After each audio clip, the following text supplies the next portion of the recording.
Do it. Hi, folks. Hello there. Just getting a little bit of hydration going. How's it going? How are you doing? We got Judy. Hello. Riker says, "Let's get ready to rumble," or some similar voice. Yes, let's, but not for the first 10 minutes. I'll go over the rules in a moment. I wrote them down this time. I figured I was sitting there. It's just like I have the rules at the beginning of streams. I haven't really been using them because my streams recently have been sort of vessels for me to record the videos that then I edit into the edited videos. That's what editing does. And then I make the original streams members only so that they get to still see all the outtakes and craziness. But this one's probably going to stay up. So I was like, I should probably get those rules back into the old noggin because it's been a while. But give me 1 second before I do, because I'm still a minute early. Well, I was. Now I'm on time. We got Goldfish. We got James. We got Judy again. James, you got stop being greedy. I'm just kidding. Hi, how's it going? We have my computer freezing. Sorry, no. Becca, Lori Marie, BB, Dante. I'm BB. What are you doing with this craziness? And hold on. Where'd it go? Where's the one? Oh, James again. Hi, James. Hi. So, first 10 minutes are for people to grab popcorn, settle in, see the notification, pull over to the side of the road, pull up the street. I'm kidding. Don't. It will still be here. This is not going to be, the end all, be all, most amazing stream ever. I'm just going to do a dramatic reading of some stuff that I don't even know about yet. Because I sort of stopped paying attention to Dewitte once I was no longer really in a position to provide educational content. As much fun as the Dewitte thing was, the context was always supposed to be on this channel. What is he doing? Why is it a problem legally? And yeah, we went into some of the sillier bits, but it was always, at the end of the day, here are the legal elements of it. Other people took it in a different direction. By all means, that is entirely fair. But once he was found guilty the first time, I was like, all right, cool. What can I do now? I'm going to go cover other strange things that I enjoy covering. That's what this has always been. Me just talking about things that interest me. Before Dewitte, it was, there's some First Amendment auditor stuff. After Dewitte, there's a little bit of that still. Some other things got a little weird at some point. We know what that's about. And now I'm dealing with conspiracies because I have gone down some rabbit holes and I'm having a lot of fun. And that's what it's about. It's for us to have some fun and maybe learn some things. So that's the first 10 minutes. Just letting people gather in. Make sure all my stuff is ready to go and working. There is a delay between when I say things and when you hear me say things. I think it's about 20 seconds. So if you're like, why isn't he noticing? There may just be a delay. However, if there is something that I do need to know, well, don't spam it necessarily, but please do let me know. For example, if there are video issues, if there are audio issues, particularly, because I can hear things if I'm playing stuff through my computer. If there are notifications, I won't know that my audio has cut out unless I see it visually, and the odds are kind of slim for that. This stream may be edited into smaller videos, and there will be a lot of bloopers if it is one of those streams. I don't think we're going to have that problem today because this is just going to be me reading things for the first time. I'm not really going to worry about it. But sometimes those bloopers are caused by people donating. I really, really appreciate it every time. Please do not donate if it's going to cause any sort of financial hardship in any way. If you don't want to, don't. Please don't. Please do not donate if you don't want to, obviously. And you'd think it would be obvious, but then people are like, you're taking their money. It's like, there's a function that allows them to donate to me. Yes. I do get some of that money. Yes. But at no point am I asking them to drain their bank accounts. Please do not do that. If you still want to support this channel, liking it, commenting, reasonable, friendly comments, please. Subscribing, telling your friends, buying a billboard, putting up there for me. I'm kidding. Please don't do that. or talk to me first. Please talk to me first. I think anything over $2 will cause an issue if we are doing a stream where I am trying to get a clean take of it, which is probably not going to be this stream. I think anything over $2, possibly less, but I can't confirm it. Anything $20 or more, I did reactivate the train of truth. There's this little train that comes by. I hit a button here. You can see it sort of in the back there. It should, in theory, come forward to here, and then I have to mess with some stuff to make sure it doesn't run off the end of the track. There's nothing stopping it from running off the end of the track. I don't want it to do that. So it's a bit of a panic for me. I could fix that easily, but then I would lose that fun. And there's that. But it's called the Train of Truth because if you ask a question in your donation note, you will get a truthful answer. It might not be the correct answer. Well, it will be truthful. It may not technically answer your question, but it will be truthful. And that was just because I felt like that was so generous. I wanted to make sure you got something out of it. And that's how that works. What else do I have? Yes. For very specific people that I don't actually trust to listen to this, but I'm saying it anyway. Behave yourselves. This channel is an expressive output for the things I know. See? Just like that. Laura Marie, thank you so much. Says, have a great weekend, everyone. And I agree. Now, if you'll stop distracting me. This channel is an expressive output for the things that I know through training, education, experience, or research. I like knowing things. And if you're here because you like knowing things too, then great. You're in a great place to be. But if you're here to bully or demean others, to spread disinformation or misinformation, or to engage heavily in logical fallacies without listening and learning, this may not be a safe space for you. This is your warning. You get one now. You'll probably get another if you start doing it. I will put a stop to it if it continues. Or one of my moderators will. They have their instructions. And most of those instructions are, let it happen until I say something. But usually they're messaging me before I'm saying anything to them. Be like, please, go on, let us do it. So don't give them satisfaction. Or do. Really, it's your choice. And for the record, I enjoy rolling up my sleeves. They are pre-rolled and everything. And wading through the comments or the chat. I'm better at dealing with bullies than you are at bullying. I promise you. So that's the warning. I am sure nobody will have to have any concern about that at all because we are all ready for the shenanigans. We are at 8 minutes, almost 7:30. So a few more minutes, then we'll get into this. We'll just start reading some paperwork about Jeremy Dewitte. Let me check the old chat. Pip Paralegal says, or PI Paralegal 2019 says this should be interesting. Jassa's here. Ooh, Jassa. Kismet Sapphire. Opus and Bill's Dandelion Patch. How do you? I feel like you were here in the old days. Am I wrong? Is that someone else? Abby Pollen, TGIF, same to you. MOH, Alsmere, LSPDFR, and more. Is following the saga. I'm just going to make everyone angry. Is following it from the Netherlands. Oh, man. Good to have you here.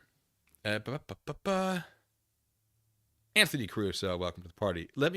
For those of you who are new to the words are hard, Jeremy Dewitte stuff, who want a refresher, years ago, back when my channel was a wee little baby, there was this guy who appeared on a channel called Real World Police, and they show body camera footage that they acquire of police activity, and it was police pulling over this guy in Florida that was a real interesting character. He looked like police. He wasn't police, but he looked like police. And in the arrest video, sort of what got everyone's attention was he kept just yelling, Sergeant, Sergeant, Sergeant, Sergeant, Sergeant. But Sergeant, Sergeant. No, it's Sergeant. It's not stolen, Sergeant, but Sergeant. And we're like, wow, what a silly guy. And then Real World Police is like, oh, you guys like that? I got a second one. And it was actual footage of, I believe, Dewitte directing traffic, which he has no authority to do. He thinks he does, or he thought he did, because he was a funeral escort company, or he ran a funeral escort company. And a lot of what he did was legal, and some of it was not.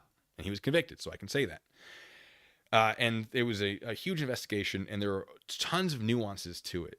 But the footage kept coming out. Someone found a video of him in a WWE match as like the guy, the EMT of an ambulance, because he tried to have a private ambulance company as well. That didn't work out so hot for him, I believe. But there was footage of him not actually administering aid. It was all an act because it's WWE or whatever equivalent it was. And so people were like, whoa, there's some stuff here. And I started to look into it because I was curious as well. And I put out a video, and it was It was supposed to be a throwaway video. I was in the middle of moving. It was a different sort of studio. It like nothing. The lighting was terrible, and I was like, "Here's why." Like, it's fun to see this and be like, "Wow, that's so crazy." But here are the actual laws that are in play and why it's bad. And then a lot of people got very interested in my take on it for some reason. I don't know why. And they kept asking questions like, "Well, I'll just keep answering them." And then I got on Dr. Phil and got to sit across from Jeremy Dewitte.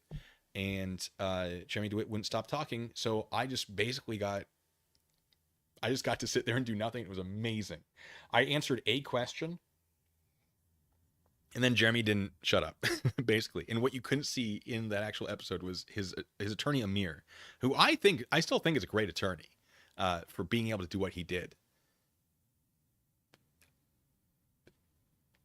You can't see it on in any of the footage, but he was occasionally just reaching over and just grabbing Jeremy's knees and like, stop.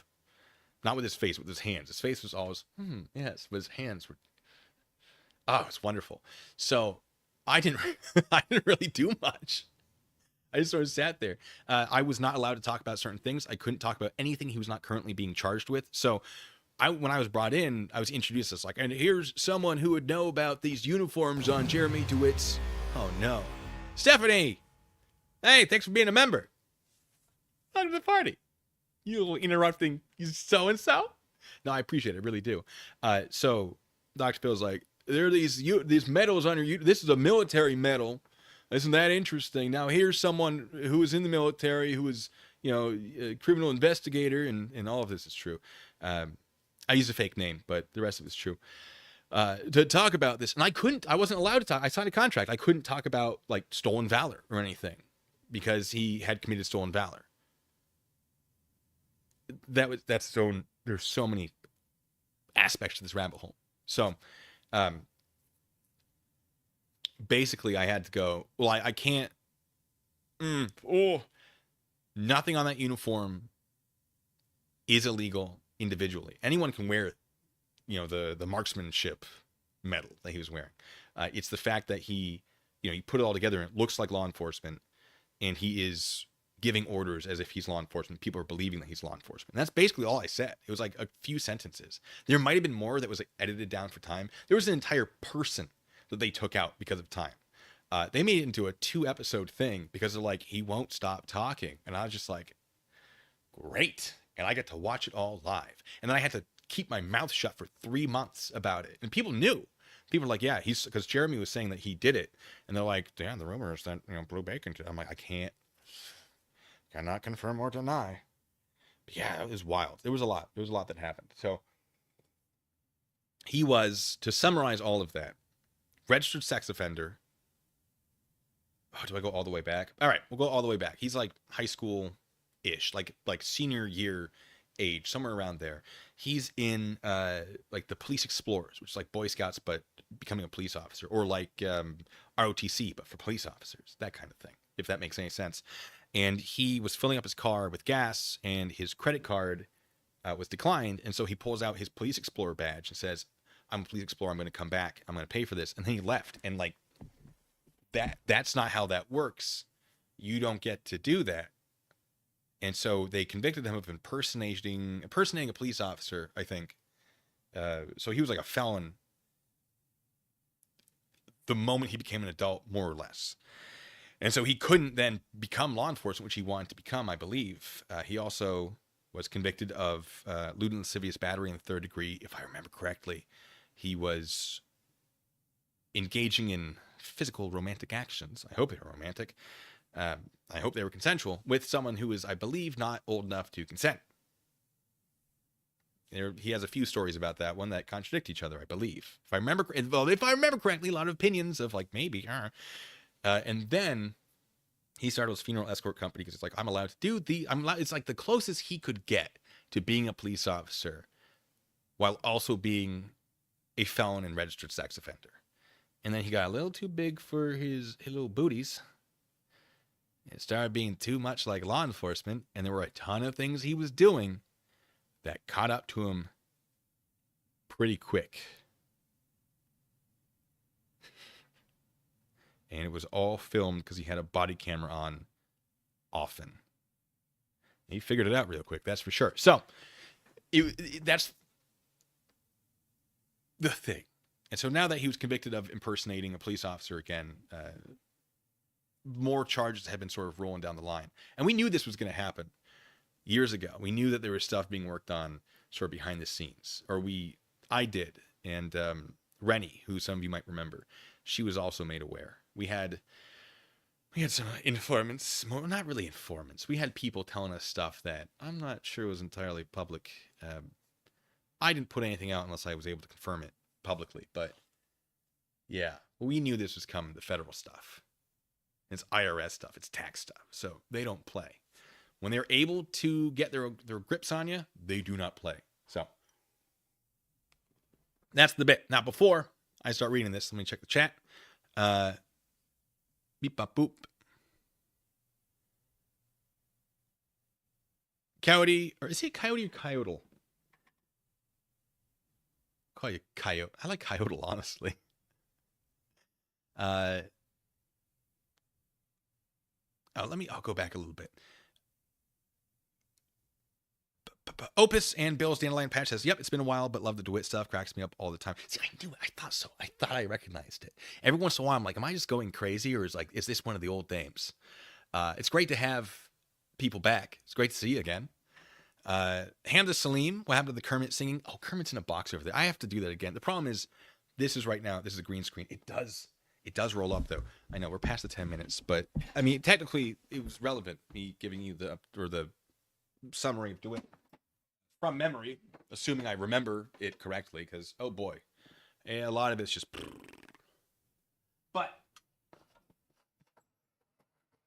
oh yeah, we got a project I'm working on. But the green screen, I put Kermit away, but of course I could just deactivate the green screen and pull Kermit back out. It's been a while. We're going to have to bring that back. Judy says, when Blue was young and innocent, cough, cough. Oh yeah, no, for way back when. James K says, facilitate movement of the escort means I can do anything. Oh God, yes.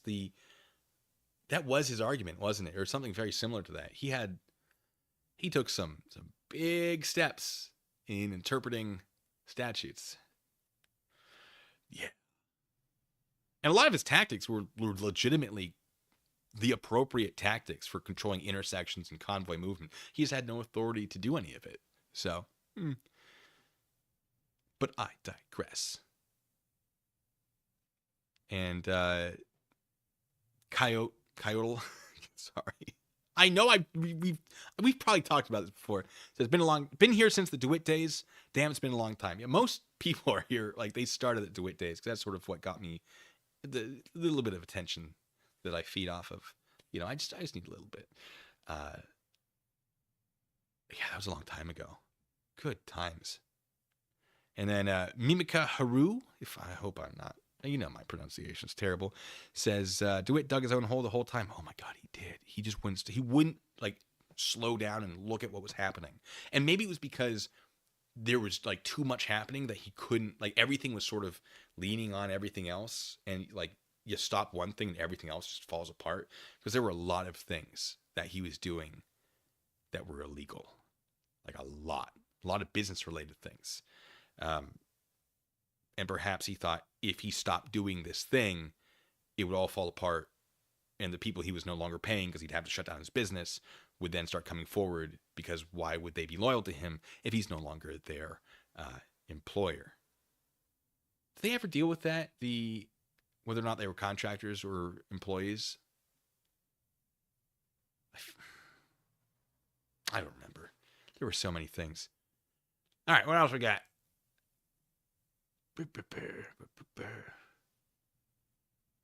Iceblade asks, wasn't he doing good business too, as in quantity of jobs and profit, not the illegal stuff?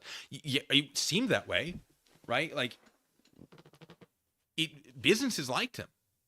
Because he did it. He got the job done quickly, efficiently, just illegally. And he was a real jerk to some people, but not the people paying him. So, yeah, the businesses liked him, because they hadn't seen this. This was new to them. This was new to everybody. He knew how to be professional. He's had a bit of a temper, but he controlled himself around the people that were paying him money. Oh, there was the federal agent Oh, that was a whole thing. The stolen valor. Oh, sorry. No, there were so many rabbit holes. There was so much weirdness. I miss Rennie too. She's still alive, I think. I've seen some activity. She just had a lot of stuff she had to deal with, and I assume that she's still doing stuff and taking care of those things, and that is entirely fine. She was great though. I couldn't have done it without her. She helped a lot. I cannot overstate how helpful she was. You know? -37. Heck yeah. No apple juice. No, I don't have any on me right now, unfortunately. The lady from State Regulatory said they were employees. Okay. Yeah. That checks out. I believe I was the reason.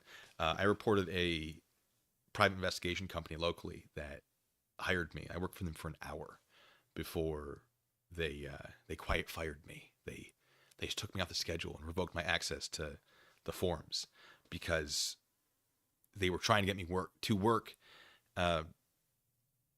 without having issued me the appropriate paperwork, because I was operating under their license, and they had to transfer my current license to them and have the paperwork all set. And they're like, no, you can do it. And I ended up reporting them and be like, no, I'm not doing that. And they just stopped talking to me. And I reported them, and then I checked on them once, and they had been shut down. I think they're back up, but yeah. As part of the reporting, it did appear to be confirmed that I was not the contractor they thought I was. I was, in fact, an employee. Because to be a contractor for PI stuff, you have to have your own PI agency license, which I did not have. Otherwise, your individual license has to operate under an umbrella license, which makes you an employee. It's a whole thing. But yeah, that checks out. I'm not upset that I caused them that trouble. They were doing the wrong thing. Oh boy, were they. If that, in fact, is what happened. Boo, boo, boo, boo. Bureaucracy can be a good thing. Cover your butt. It can't pay. Paper trails. Crimson Dennison. It's been a while since you've been here, hasn't it? Has it? It has, right? Because I worry when I say that, because then I'm like, someone, like, if they were here recently and I just didn't notice them. How was it? Says Dewitte was a rabbit hole back in the day. It was crazy interesting. It's a shame he went the way he did. I think I first remember Dewitte throwing a chair from the apartment at the tow truck. The long handle orange screwdriver situation. Orange screwdriver, long handle, whatever it was. I am a little bit surprised he wasn't picked up on charges for assault and for impersonation. Because he came real close. I don't know that he would have been convicted of it, but he came real close, if not, passing that line of impersonation. He's dealing with police, like directly to police officers in Chicago, and they're like, "Are you law enforcement?" He wouldn't give them a straight answer. It was wild. Okay, Crimson Denson says, "I'm around, just don't always message." That makes sense. Carl Hacker says, "All aboard for Fallujah." Okay, for those of you who don't know about that, Jeremy Dewitte claimed that he served in the military. He did not serve in the capacity he claims. I did an entire video on the mathematical impossibility of his claims, which is an okay video, I'm sure. He claimed that he hurt his back jumping into Fallujah for like a top secret Ranger Special Forces mission or something. His uniform looked pretty good, though. He did a good job putting it together, but not quite perfect. There were some issues. How did Jeremy get the IRS on him? Well, that's a great segue into what we are about to talk about. Let me find my foot pedal. Bam! The indictment. For 26 USC 72061. Which, does it say? Well, let me pull up what that is. 26 USC, what is it? 72. Where's writing? How do I use our keyboard? Which is a federal offense for fraud and false statements. Under 26 USC 7206, you have to willfully make and subscribe any return statement or other document which contains words verified. James K, thank you. I'll get to that. Which is verified by a written declaration that it is made under the penalties of perjury, in which he does not believe to be true and correct as to every material matter. So basically, you file an official document under the penalties of perjury, and you know that what you filed is a lie. You have to be able to prove it. Not only that it's a lie, but that they knew it was a lie. But you also have a couple elements to this. So that's one, which is what he was charged under. Then there's aid or assistance, fraudulent bonds, permits, entries, removal or concealment with intent to defraud, compromise. It doesn't matter. It's only the first one, the declaration under penalties of perjury. So basically, you filed something under penalty of perjury, and you lied, and you knew that you lied. That's what they charged him under.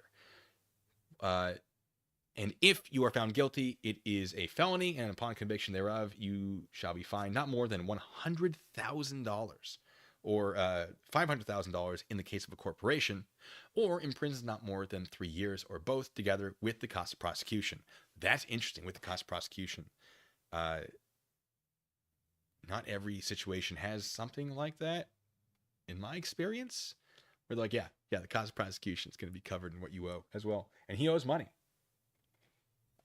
And he's going to be spending time in jail. There were 2 counts. Let's get to those 2 counts. All right. At times material to this indictment, general allegations is the section it's under. Man, why can't I read today? It's fine. Defendant Jeremy Charles Dewitte resided in and around Orlando, Florida, within the Middle District of Florida. Actually, first, before I do this, you know how I get with my being distracted and all. James K., let me read your message. It says, welcome to the Blue Bacon 5-year reunion. Is it really? Oh, kind of is. Yeah. Anyway, sorry. There's old friends and new friends alike. This feels like 2021 in a good way. Love you, Blue, and my friends. Oh, thank you, James. Yeah, it's good to see some old names. Like, I don't want to get back into DeWitt. I really don't. That solidly ran its course. I tried to back out of that a few times. Like, all right, that's enough. And then, like, something crazy would happen. Like, he's pulling me back in. It's just, yeah, you know? But here we are. I'm still doing all this ridiculous nonsense, and I love it. All right, back to where we were. The Internal Revenue Service, or IRS, was an agency of the United States. Like DeWitt was an agency. Sorry. Or an agent. That's the whole thing. All right. Agency of the United States Department of Treasury responsible for administering the federal tax laws of the United States and collecting taxes owed to the United States. An IRS Form 1040, U.S. Individual Income Tax Return, was the form filed by an individual to report, among other things, income, gains, losses, deductions, and credits. So that would be the thing filed under perjury, per the law. Between at least January 2016 and December 2018, DeWitte was the sole... It's weird that they... Guess... No, because the capitalization stuff... Oh, no. Griff guy. Is he going to do it? I saw that. I hear there was a sparkly jacket needed funded. Good to see everyone. It didn't do the thing.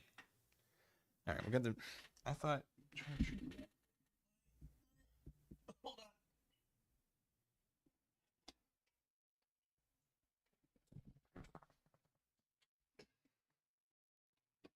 It's broken. Hold that thought.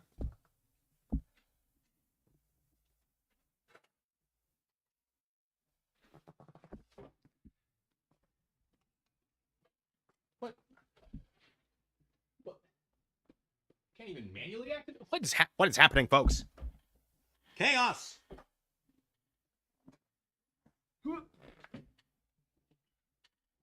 Uh-huh. Uh-huh. And then this does the thing.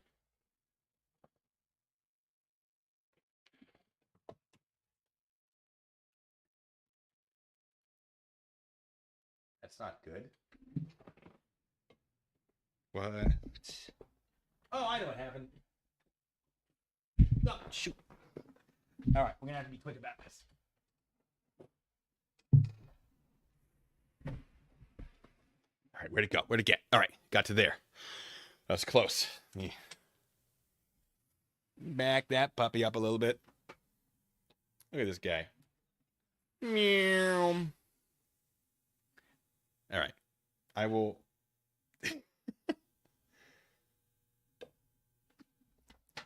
Bear with me. Yeah, I was going to make a donation goal because I wanted this sparkly jacket. Let me pull this up. Yeah, for $30. I want this bad boy. I'm going to use it for a bit for the future. So I guess that's covered, and I don't need to bring it up again.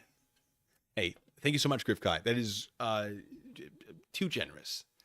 I genuinely appreciate that. And let me put the old train back. Give me a second. Sorry, I'm a little. Now we get to look forward to that. It's going to be good. It's going to be a good bit. I don't want to ruin it. I appreciate it. It's going to show up. Yeah, so that just happened. So the reason I want this one is because I'm going to be using a blue screen so that I can have gold things. Like I have this gold microphone here. The gold microphone, I don't know if you'll be able to see it. Yeah, it looks really washed out because the green screen picks up some of that yellow. So I can't really use it very well. I guess it is kind of... Nah, the edges. It's getting the edges. But on the blue screen, that's not the case. However, I can't use the blue jacket on the blue screen because, So, but I don't want to give away what the blue screen is going to be doing or being used for. All the details yet. It's going to be good, though. It's going to be good. Yes. I appreciate Griff Guy. You're too generous. Like, that is too generous. I'm going to get back into this, but like, I'm actually a little flustered right now. Great Camps, good name, says, it's my understanding that no one jumped in Fallujah. I think maybe the Marines did? Whatever he claimed he was with did not jump to Fallujah. And I think his excuse was, you don't know, you have the classification level for that? And the response is, that's not how that works. Stop it. There was no top secret jump into Fallujah. That would still be classified in that way. The brief jump cut. What? Oh yeah, I'm an AI and Judy's a bot. Those are the accusations. Anyway, let's keep going. Let me put that back. All right, where was I?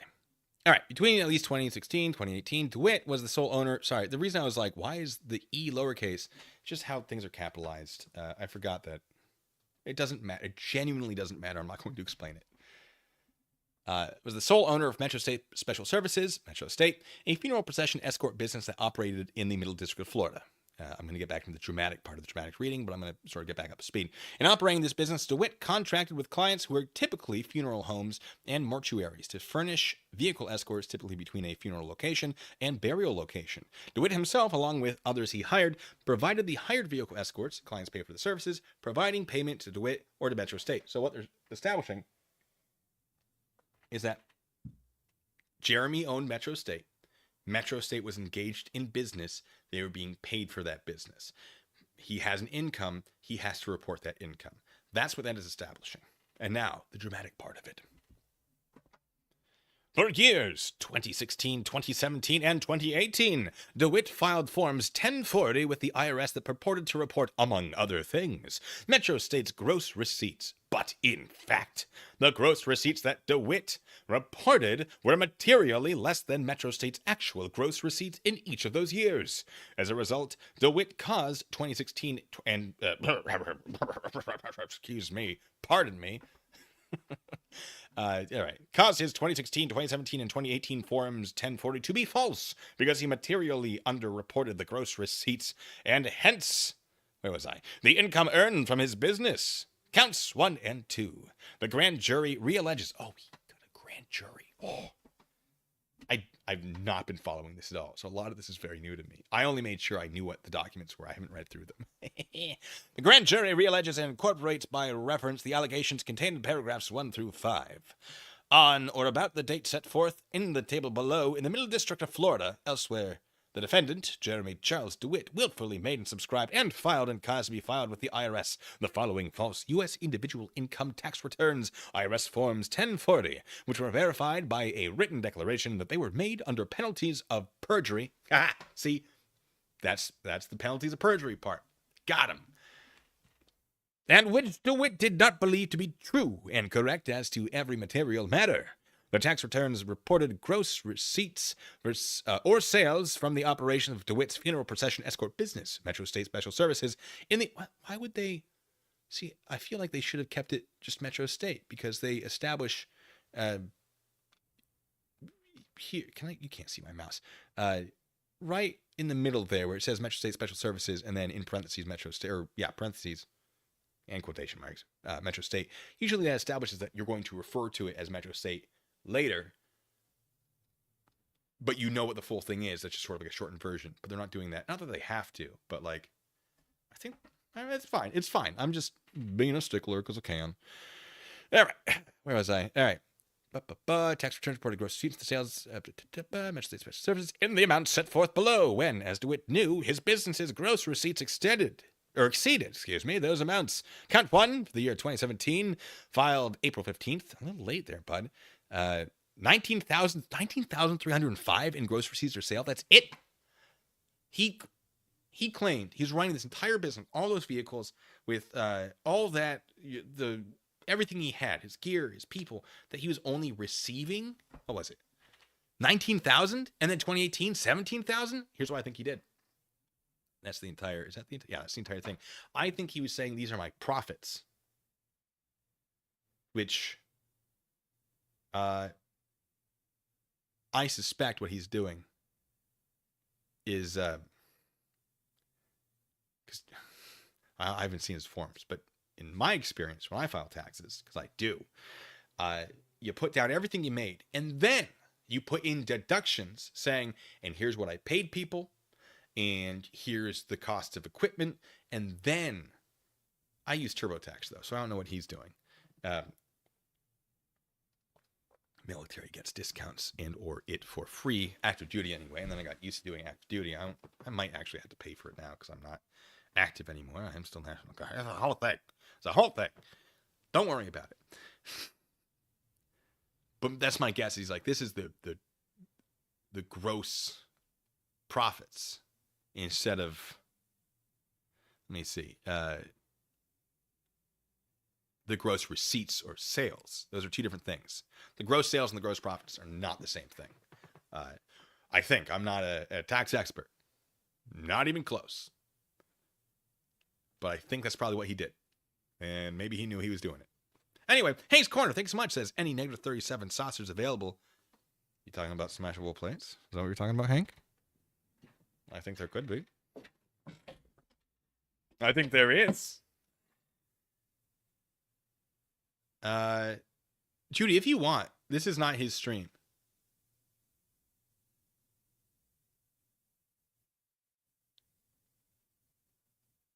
There we go. Yeah. Yeah, he's weird. You in the chat, you know what I'm talking about. Yeah. All right, what am I missing in the chat? Is Florida, they don't care about formatting correctness. That's fair. I mean, they did a decent job on this. This is federal. I mean, technically. So there's that. Mamika Haru says he claimed he had none that worked for him, but all who worked for him was contract workers. Yeah, that was a big deal. Yeah. That's come back to me. He did. Oh, maybe was that the tax? What was? Sorry, there were a few things that are connected to that. All of it's this big old web in my brain that's like all in pieces. So I remember there being an issue that he was doing the tax stuff as contractors to employees when they should have been employees. Our Lord and Thank you, Touche. Oh, that's a fun horse fact. Which one, Touche? You'll have to remind me. Thank you so much. Anywho. Yeah, Judy, Weapons Hot. fire at your discretion on just on that specific target. Weapons free, weapons free. Watch your lane. Target's front, near to far. Whatever else they say on ranges. Anywho.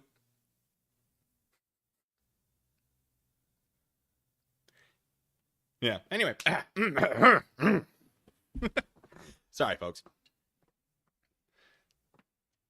Where was I? All right, yeah. So that's the first filing. That's when they say, and these are the charges against him, and they establish what elements are met, which are all of them.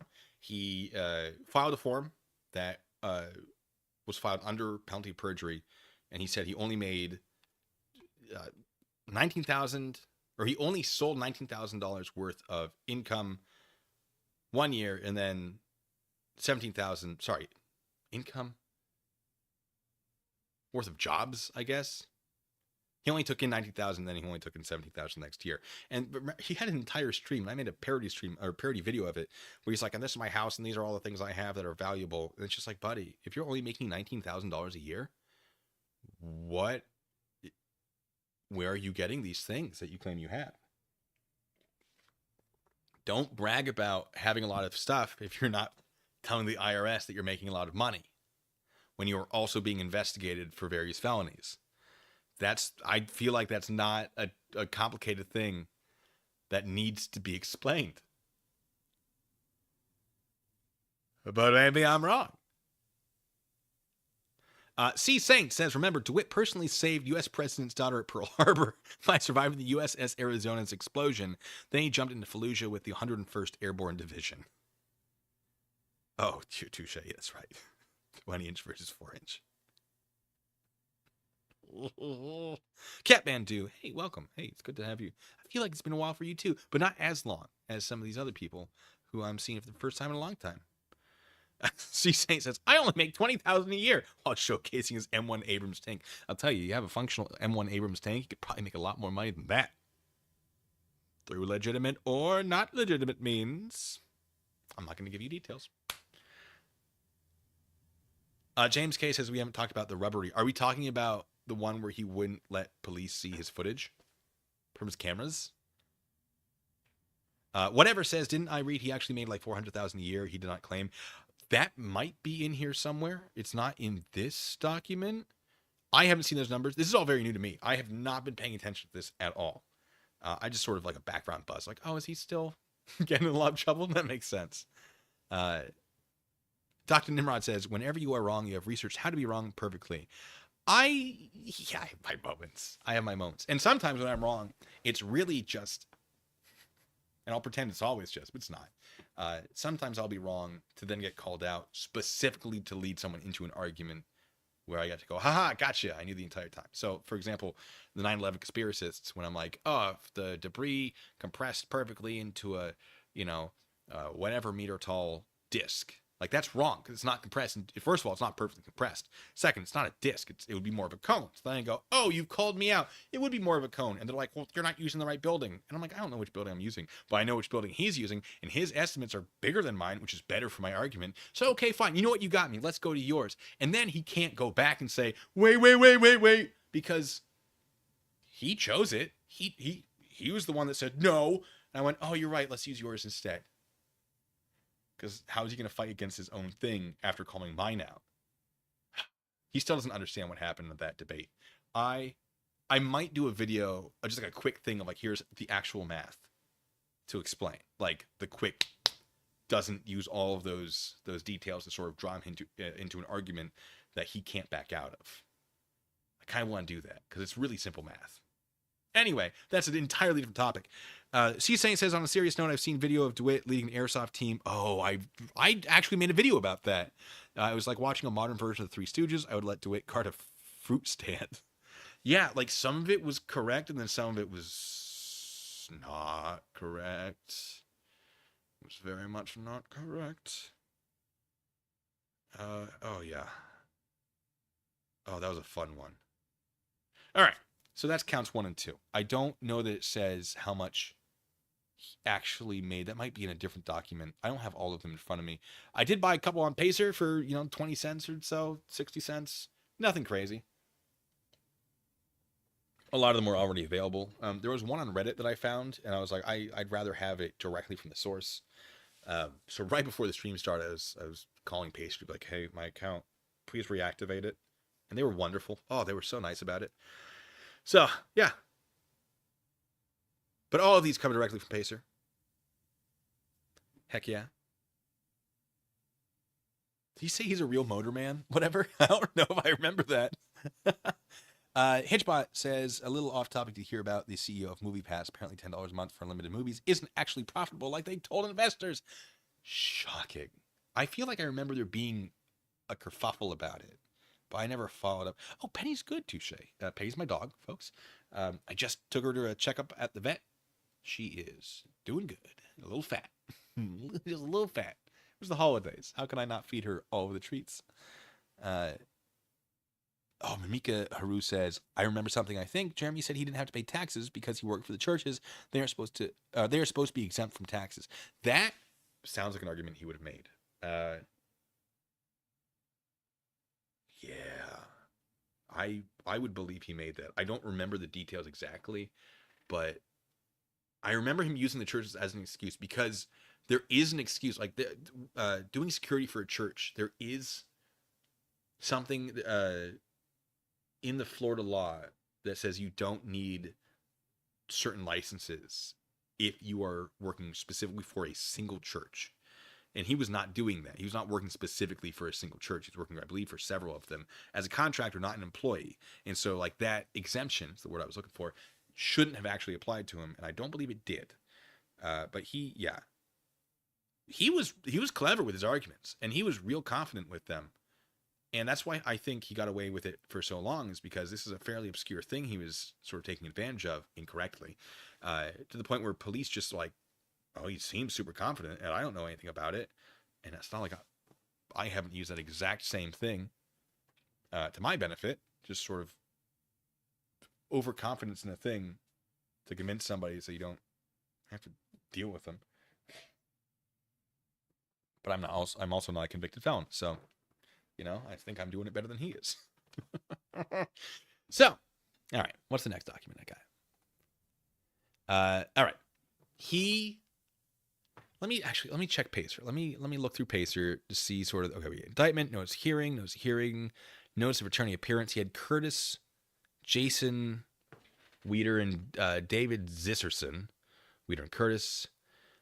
Notice of possible conflict of interest by USA as to Jeremy Charles Dewitte. No conflict or interest. I didn't look at this. All right.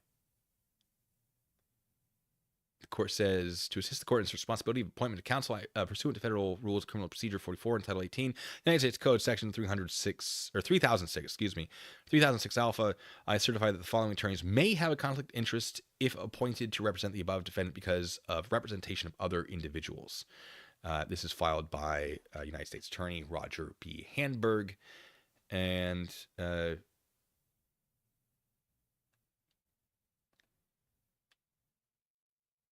that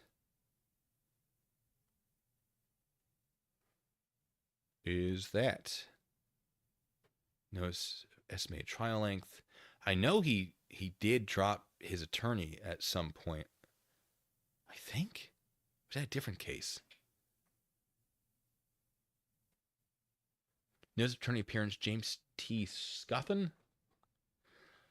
Words are hard to pronounce. Conflict of interest, related case, estimate length, attorney appearance, reschedule, summons, scheduling. It's very exciting for you, I'm sure. Minute entry.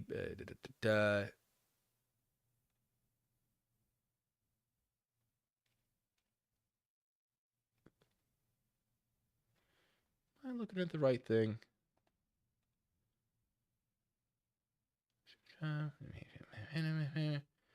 I feel like at some point he got a public defender, which makes sense if he's filing a guilty plea. Anyway, what a whoopee is. Dr. Nimrod, you want to know what a whoopee is? It is, it's a poncho liner. So in the Army, you have your poncho that's, rainproof, hopefully.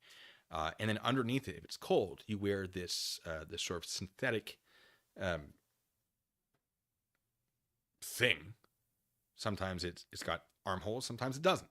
But it's a synthetic material, like sort of like a blanket, and it's very comfy. It's very lightweight, and it's very warm. And it is a woobie. It's technically a poncho liner, but we call it a woobie. I don't know why. I'm sure I knew why at some point. I don't know. That's basically it. They're nice. Don't believe the hype until you have one, and then allow you to sort of grow into the hype. If you're like, wow, it's the best thing ever, great, I'll get one. And then you get one, you can be like, well, that's all right. But if you're like, oh, this seems nice, and then you have it and you use it, you're going to start to love it pretty quick.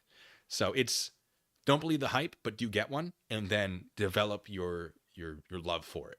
That's my recommendation. I'm so easily distracted. Catman 2, because there's so much that's coming back to me with all of this. Says, don't forget the insurance scams. Yeah, there were a few of those where he did some insurance scams, allegedly. But Andy W. Hey, how's it going? Do I want to get into that? No, that would take me another half hour because you know how I am. All right, let's read another document. This is the guilty plea. Right? Yes. So he's like, hey, I want to file a guilty plea. I don't know if they had it drawn out before he said that he was going to do it, which is kind of wild. I guess he probably knew that he was not going to beat this charge. And he's like, fine, whatever. Unless they did have something drawn up and I just haven't seen it. But it doesn't really matter. This document is acceptance of guilty plea and adjudication, of guilt pursuant to the report and recommendations of the United States Magistrate Judge, docket 51, entered September 25th, 2024. Words are hard. I'm so sorry. To which the objection period has expired. It is ordered. The report and recommendation of the United States Magistrate Judge, docket 51, is accepted, affirmed, and adopted. Defendant Jeremy Charles Dewitte has entered a plea of guilty to counts 1 and 2 of the indictment knowingly, intelligently, okay, hold on a second, voluntarily. Such plea is accepted, and the defendant is adjudicated guilty of counts 1 and 2 of the indictment. Sentencing is scheduled for December 30th, 2024 at 2 p.m. before the undersigned. Sentencing memoranda shall be filed in each case and shall be filed no later than 5 days prior to the date of the sentencing hearing. Counsel shall file a notice on the docket within 7 days. Rules, and procedures. So, all right, it was Julie Sneed, United States Magistrate Judge. I'll get to that. Touche, thank you. Thank you so much. Touche is genuinely too generous. Not that I don't appreciate it. You too, Grifka. I don't think I forgot about your little shenanigan. I'm going to use that also to get an microphone arm, so I don't keep bumping into this. You're the best. All of you are the best. But like, if we're assigning a score based on donations, which I do not want to do. I do not want to get... Oh, boy. I don't want to suggest that you should be buying my favor or buying a victory on this channel ever. That would be bad. Sometimes I start saying things and I go, wait a second. That's going to edit into something bad. Someone's going to take that and shorten it. Nope. Context. Don't do it. Moving on. I have no plan for this. I didn't read any of this beforehand. I was just like, let's do it. And so obviously that's not working great for me, is it? That's fine. Yeah, so it appears if they haven't sort of agreed on sentencing and they both are filing, and what they're filing isn't we both agree to this, that he just filed a guilty plea without basically a plea deal being made and accepted, which that feels like a big deal. I couldn't say for sure, but interesting. All right, Touche says Whoopi was used in Mr. Mom for the first time. It was his son's blanket. It was falling apart, but his son would give up having it. Would or wouldn't? Apple shots. I don't have any of those today. I'm not really... See, now I have like a real job. I don't really do that anymore. But I do have the other distractions. And maybe there'll be a Twitch stream in the future where I do in fact do that. Mika, you do know this channel. Terrible investment. Yes. Let's pull up the next one. It is the United States unopposed petition for writ of habeas corpus ad prosequendum.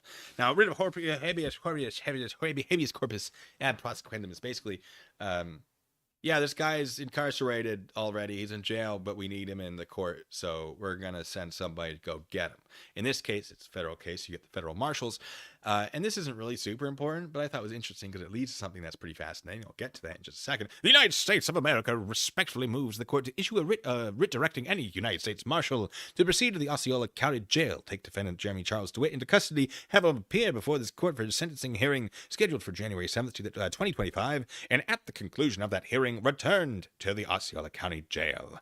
In support of this petition, the United States represents the following: grand jury, this is the case that he's being brought before, etc., etc., etc. Oh, on April 11th, after DeWitt had twice failed to appear for arraignment and initial appearance hearings, this court issued a bench warrant commanding the United States Marshal to arrest DeWitt and bring him forthwith to the nearest magistrate to answer for his failure to appear at the hearings. Since then, DeWitt has been detained in custody of the Osceola County Jail, 402 Simpson Road, Kissimmee, Florida, 34744, awaiting hearings and trials as a defendant in several state prosecutions, a number of which are ongoing. This is true. According to state dockets, DeWitt was scheduled to begin trial in two cases on December 3rd, 2024, in the 9th Judicial Circuit, etc., etc., etc. He is scheduled to plead guilty, blah, blah, blah, blah. And last month, following a trial in Osceola County, DeWitt was convicted of a sex offender registration violation and sentenced to serve nearly 7 years in prison. Now, he is, yes, that's a big deal. He's appealing that, and I think he actually might have valid grounds to appeal. I think the sentencing, there was something weird about the sentencing where, like, it exceeded... I remember seeing something about it, and I don't remember. I don't know. I didn't check, but it was something about, if I remember correctly, it exceeded the guidelines for sentencing. And then the problem was, to exceed those guidelines, you have to file a thing saying, like, this is why it's happening or something of that sort. And stuff wasn't filed to make that happen. And so I suspect that's part of the appeal. I haven't checked the appeal, but I think it may legitimately be an appealable thing. I don't know that it's going to appeal the conviction itself, but I believe the appeal is saying we're appealing the conviction and the sentencing for that case, which for the sentencing, I actually don't have a problem with it. I mean, if you can appeal, go for it. It's expensive, but go for it. But if that sentencing is in fact excessive, outside of what is permissible by the law, I don't care who you are. Address that. You know, you have that right to do it. Do it. Just because I don't like Jeremy doesn't mean that he shouldn't be able to do that. If that is in fact what's happening, I don't know. I didn't check. Again, I cannot state enough that I have not been following along. I've been doing other things. So there's that. Now, as far as what's actually happening there, that case itself. Let me pull this up. So he was charged with a whole bunch of things. We see that. Nope, not that. Hold on. Yeah, on the left. These are all the charges. Failed to report changed vehicle ownership 2 times, 3 times, 4 times, 5, 6, 7, 8, 9, 10. Knowingly providing false registration info times 3. So basically 2 charges, but a bunch of the same thing. That might be for, a fleet of vehicles that he might possess, because he has a fleet of vehicles. It might be a lot of things. I don't know. I don't know the exact details of every single charge. I probably could check. I'm not going to. Maybe I will. Not right now. But only one of them. He was only found guilty on one of them. But when he was found guilty, he was sentenced to 82.73 months, and he had served 204 days of that. So that's a lot for a single felony, but he has a lot of previous felonies. So I think part of it was he's violated some sex offender stuff in the past. They're like, nope, obviously you need a harsher sentence. So that is, what was it? 82.73 months. 82.73 divided by 12. Yeah, that's 6.89416667 years. minus a year. Oh, 202 days, like minus 2/3 of a year ish. About it's close enough. So he's looking at, yeah, like 6 years. That's a lot. That's a lot of years for failing to register a single vehicle. But he's made the mistake before a few times, apparently, maybe, I think. So there's that. But yeah, that's what they're referencing. He's already at about 6 years, 7 years. We'll say 6. Wow. Before the IRS thing. I believe this will be relevant from the things I've heard. Again, I have not checked yet. I've just been sort of doing this as I go. Where was I? Is there anything else in this? No, just the normal writ of habeas corpus stuff. So then we have the United States Sentencing Memorandum, what they filed to be like, this is what we think the sentencing should be. But before we get into that, let me check the chat. Coyote says, has been in jail this whole time? Lamau. Yeah, that's basically why I haven't been covering him, because he hasn't been out and about doing anything. He's just been in jail. There's not, I mean, there's stuff to cover, I guess, but not as much as before. No. Now he's going to be there for a while, which is one of the reasons why I think in the description of this video, it says this might be the last one on him. But there might be more cases coming down the line, so maybe it won't be. But, like, he's probably not going to be out for a while. So it very well may be the last video about him on this channel. Don't know. Andy W, yes, I do. Not like the people, but the name. Sometimes I'll say the wrong name, getting them wrong.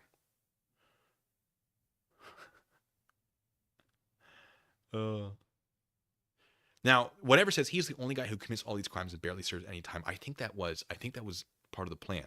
Is they got so with there are 2 police officers. There's Vidler and Sergeant Vidler, and then Corporal Ramsey. And they decided to actually look up what Jeremy was saying, because he was sort of BSing a lot of police. 2016, there were some charges that he got a sort of like a slap on the wrist, and he's like, I'll fix it, and then he didn't.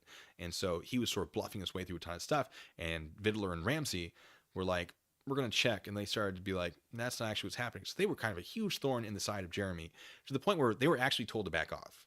And I've spoken to Vidler, and I like Vidler. Like, from what I know about him, he seems like a real nice guy. I have no problems with him.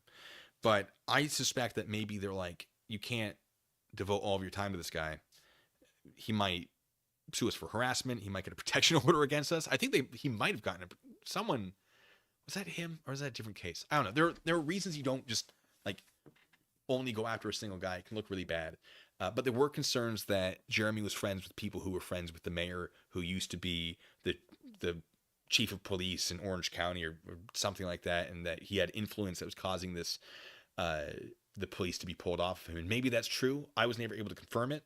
There was like one piece of information I needed that would have basically said yes or no to that, and I never managed to get it. I never pushed hard enough to get it. I didn't want to put a target on my back and be like, this guy is trying to do a thing. But there were allegations. I don't know how any of those allegations have gone. I haven't been keeping up, but I know there were concerns about this. There is a possibility that bigger things were being done in the background, and the department didn't want it to be messed with, like the IRS stuff, or if there are other federal charges. The local police were like, we don't want to get in the way of that, which is true.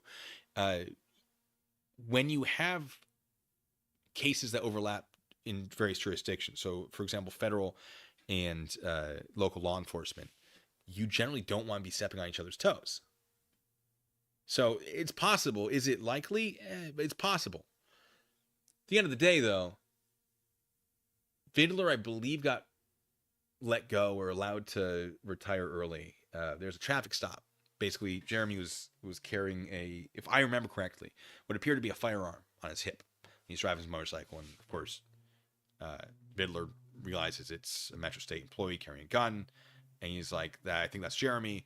Jeremy's not allowed to carry a gun because he's a felon, and so he pulls Jeremy over, and he pulls out, and it's not a firearm. It is a pepperball gun, if I remember correctly, which is not considered a firearm for the purpose of the felon in possession of a firearm.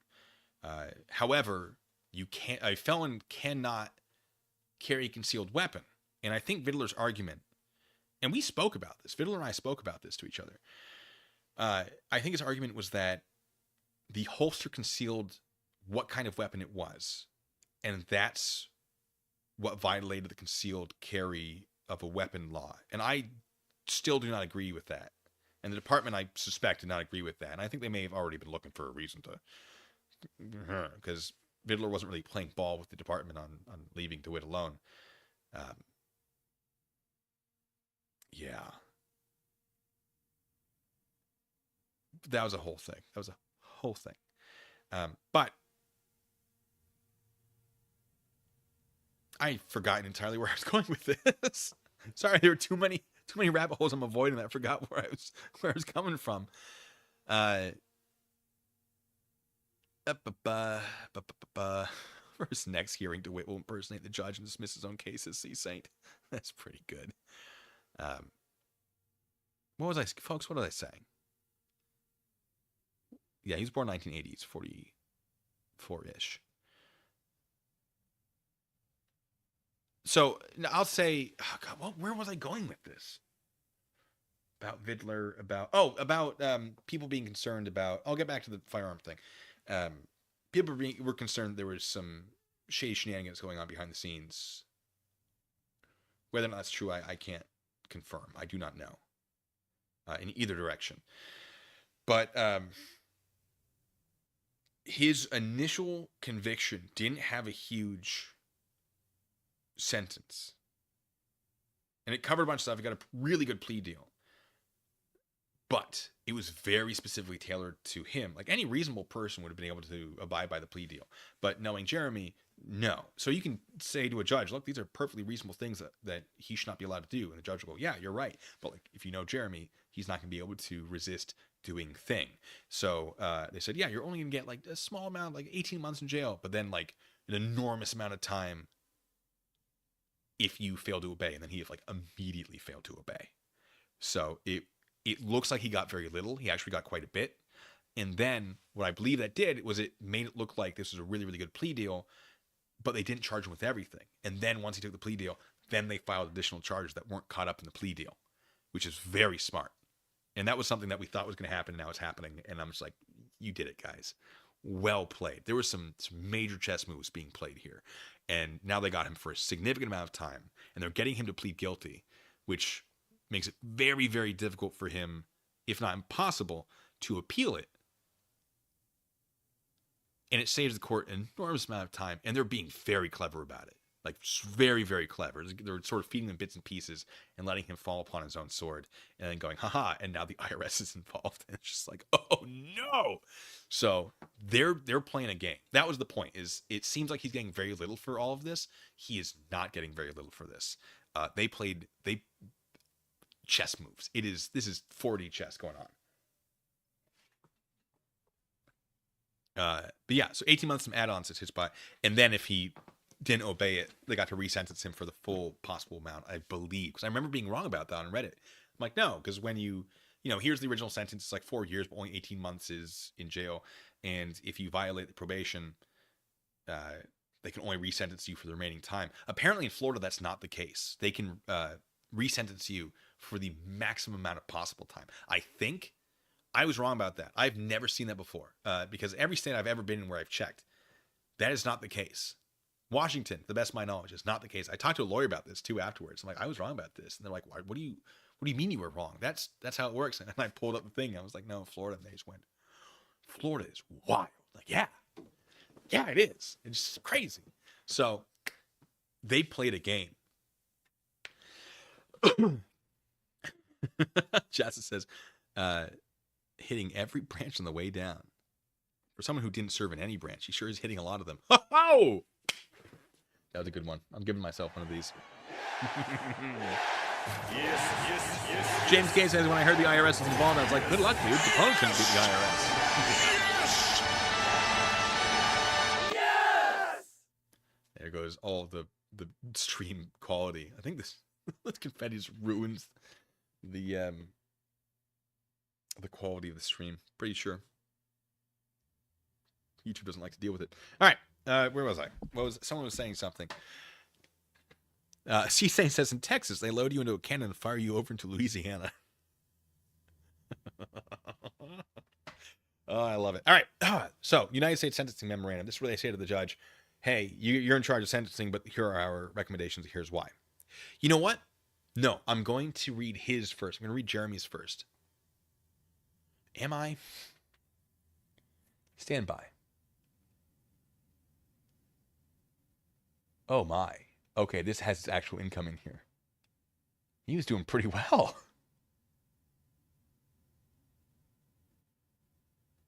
Know what? No, we're going to do the state first. I think they filed it first. Yeah, they filed it first. We'll give it to them first. So, United States. Oh, that's so good. There's some stuff. Wait, hold on. There we go. All right. Defendant Jeremy Dewitte was indicted in March of 2024 on 2 counts of filing false tax returns in violation of 26 U.S.C. 7206 Section 1 for failing to report most of the revenue he earned from his funeral procession escort business. From 2016 to 2018, he omitted. And this, again, this doesn't cover all the rest of it. This is just 16 to 18. There might be more. Who knows?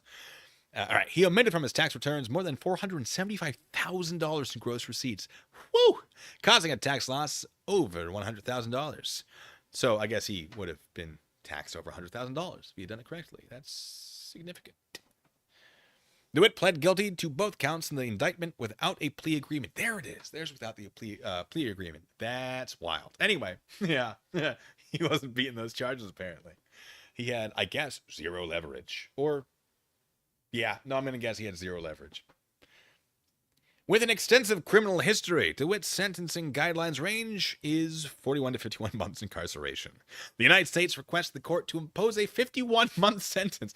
Give him all of it. All of it. We're not, no leniency. He gets every bit. Ooh. Excuse me.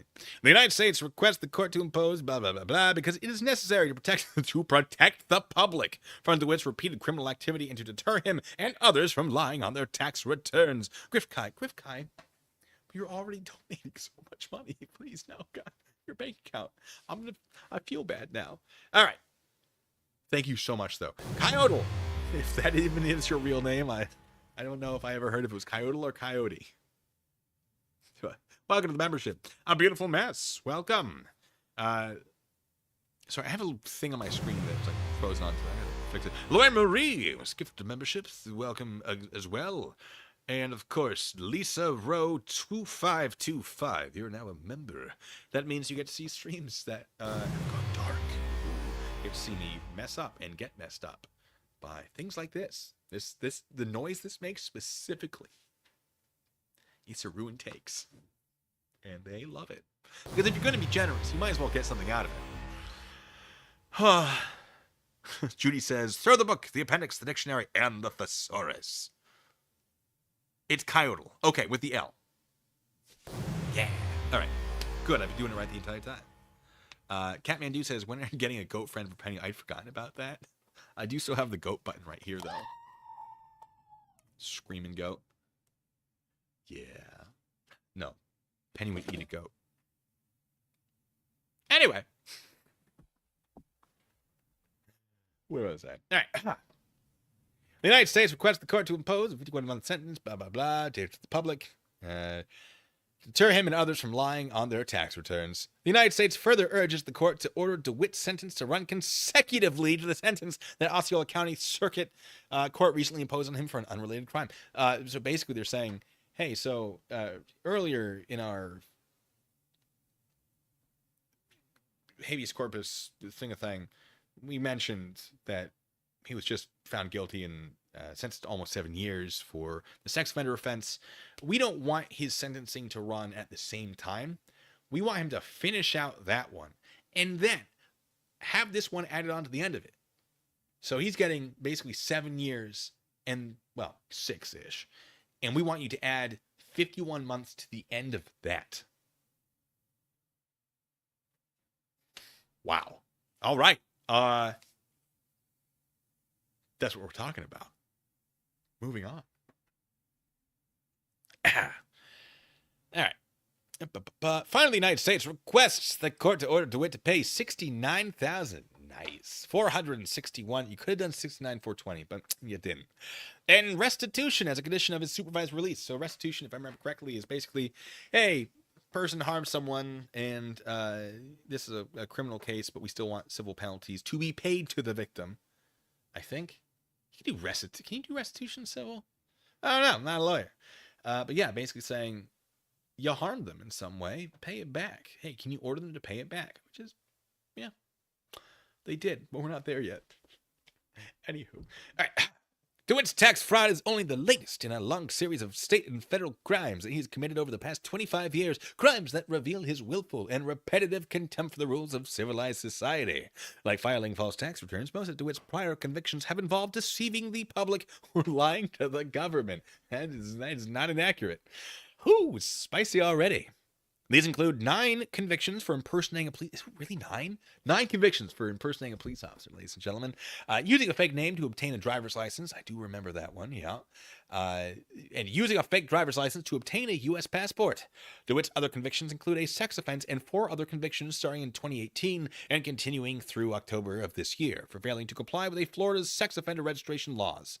With Florida's sex offender registration laws. Okay, got it. That one's on me. That's my bad. I'm sorry. All right. The court should take its criminal history fully into account when fashioning a sentence. Facts! Oh, we love facts here. All right. DeWitte was indicted on March 27, 2024 for 2 counts of filing false tax returns in violation of 26 U.S.C. 7206, Section 1 for 2017-2018. On September 25th, 2024, DeWitte appeared before Magistrate Judge Kidd and pleaded guilty to both counts of his indictment. No kidding. Just a little joke there. All right. Without a plea agreement, despite being offered one. What? Well, I want to know more about the plea deal he was offered. I don't know that was ever filed, though. So he's like, no, I'm not taking a plea agreement. I'm just going to plead guilty and hope that the judge is more lenient. I mean, I guess. We'll see how well that worked. Touche, thank you so much. Says he can't write a book about his experiences because that would be profiting from his crimes. Yes. So there's a law where you can't profit off your crimes. And so if I remember correctly, there was someone who was like, I'm going to write about my experience as being a criminal. And then the government's like, no, you are not. Well, you can, but you're not going to make money off of it. So yeah, no, that's the entire thing. 9 times. Do they still make license plates in prison? I think they do. I don't know if they do.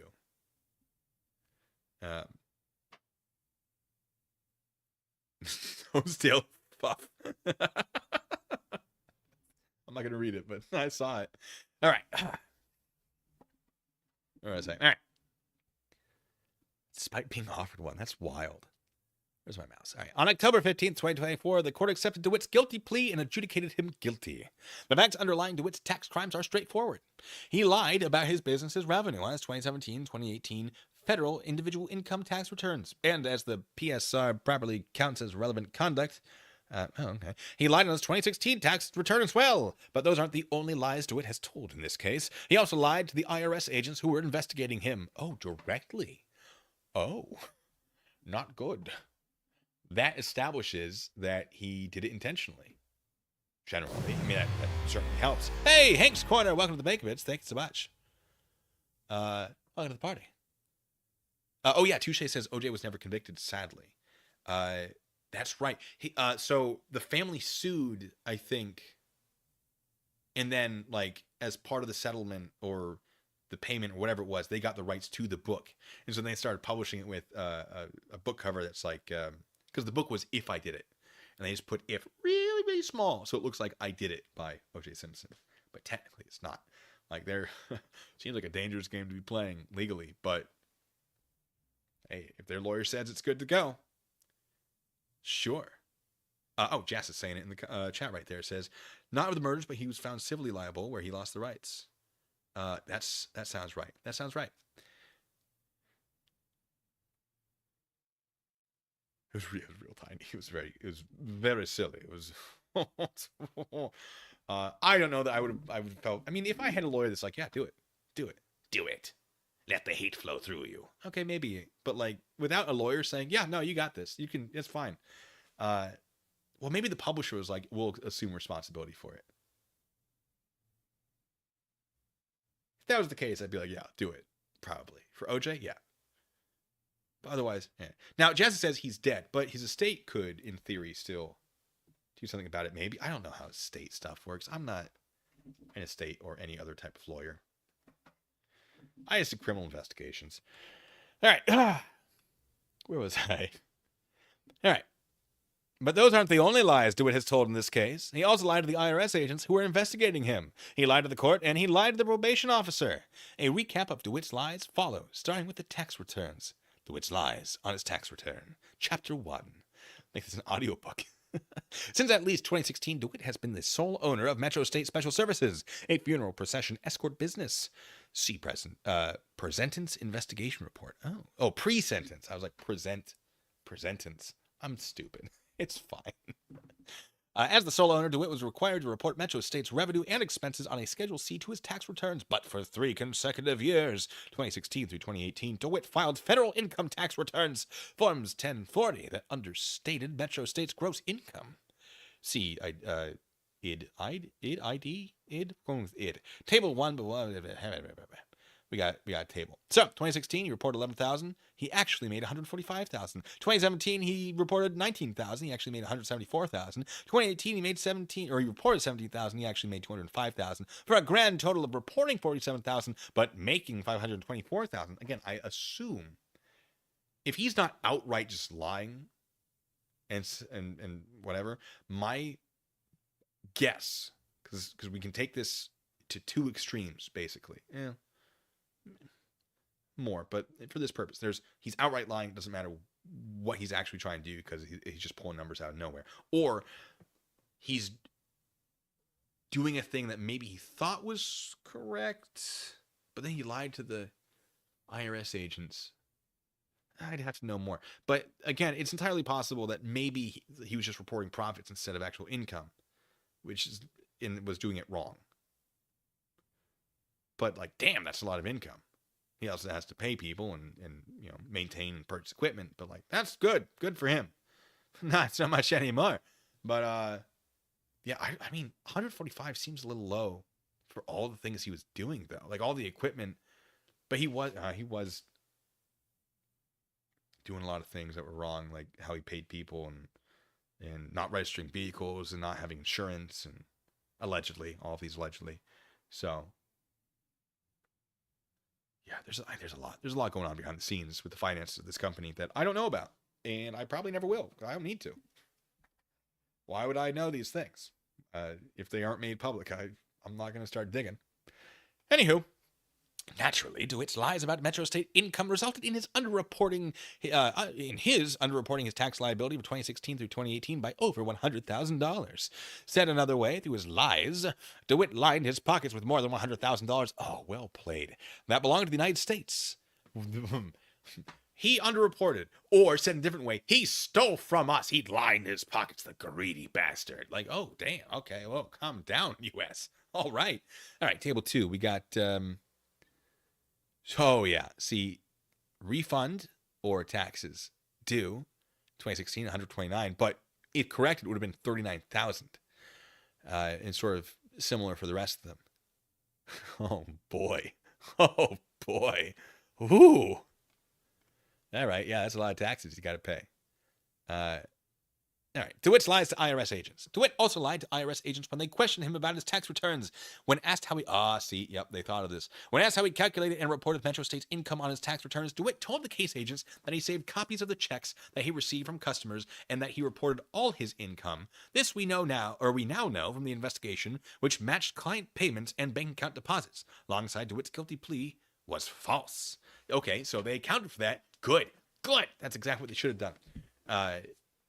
I assume, yeah, the first thing, I'm not a tax agent. I know someone who is. She's very fun. She's sassier than I am. But yeah, the first thing we want to know is, okay, are you just filing it because you don't know how to file? And he goes, no. These are all the checks. This is the actual income coming in. Yeah, no, then he really doesn't have an excuse then. I would have given him a little bit of leeway for if he had just filed it incorrectly by accident.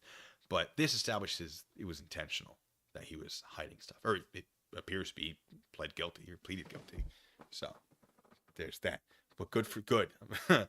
That's important that they included that. That's very important. Excellent. All right. And DeWitte told other lies to the IRS agents as well. He lied about his clients. DeWitte told the agents that in 2017, Metro State had only 2 clients. Oh, yeah, no. Oh, no. In fact, Metro State had 40 clients that year.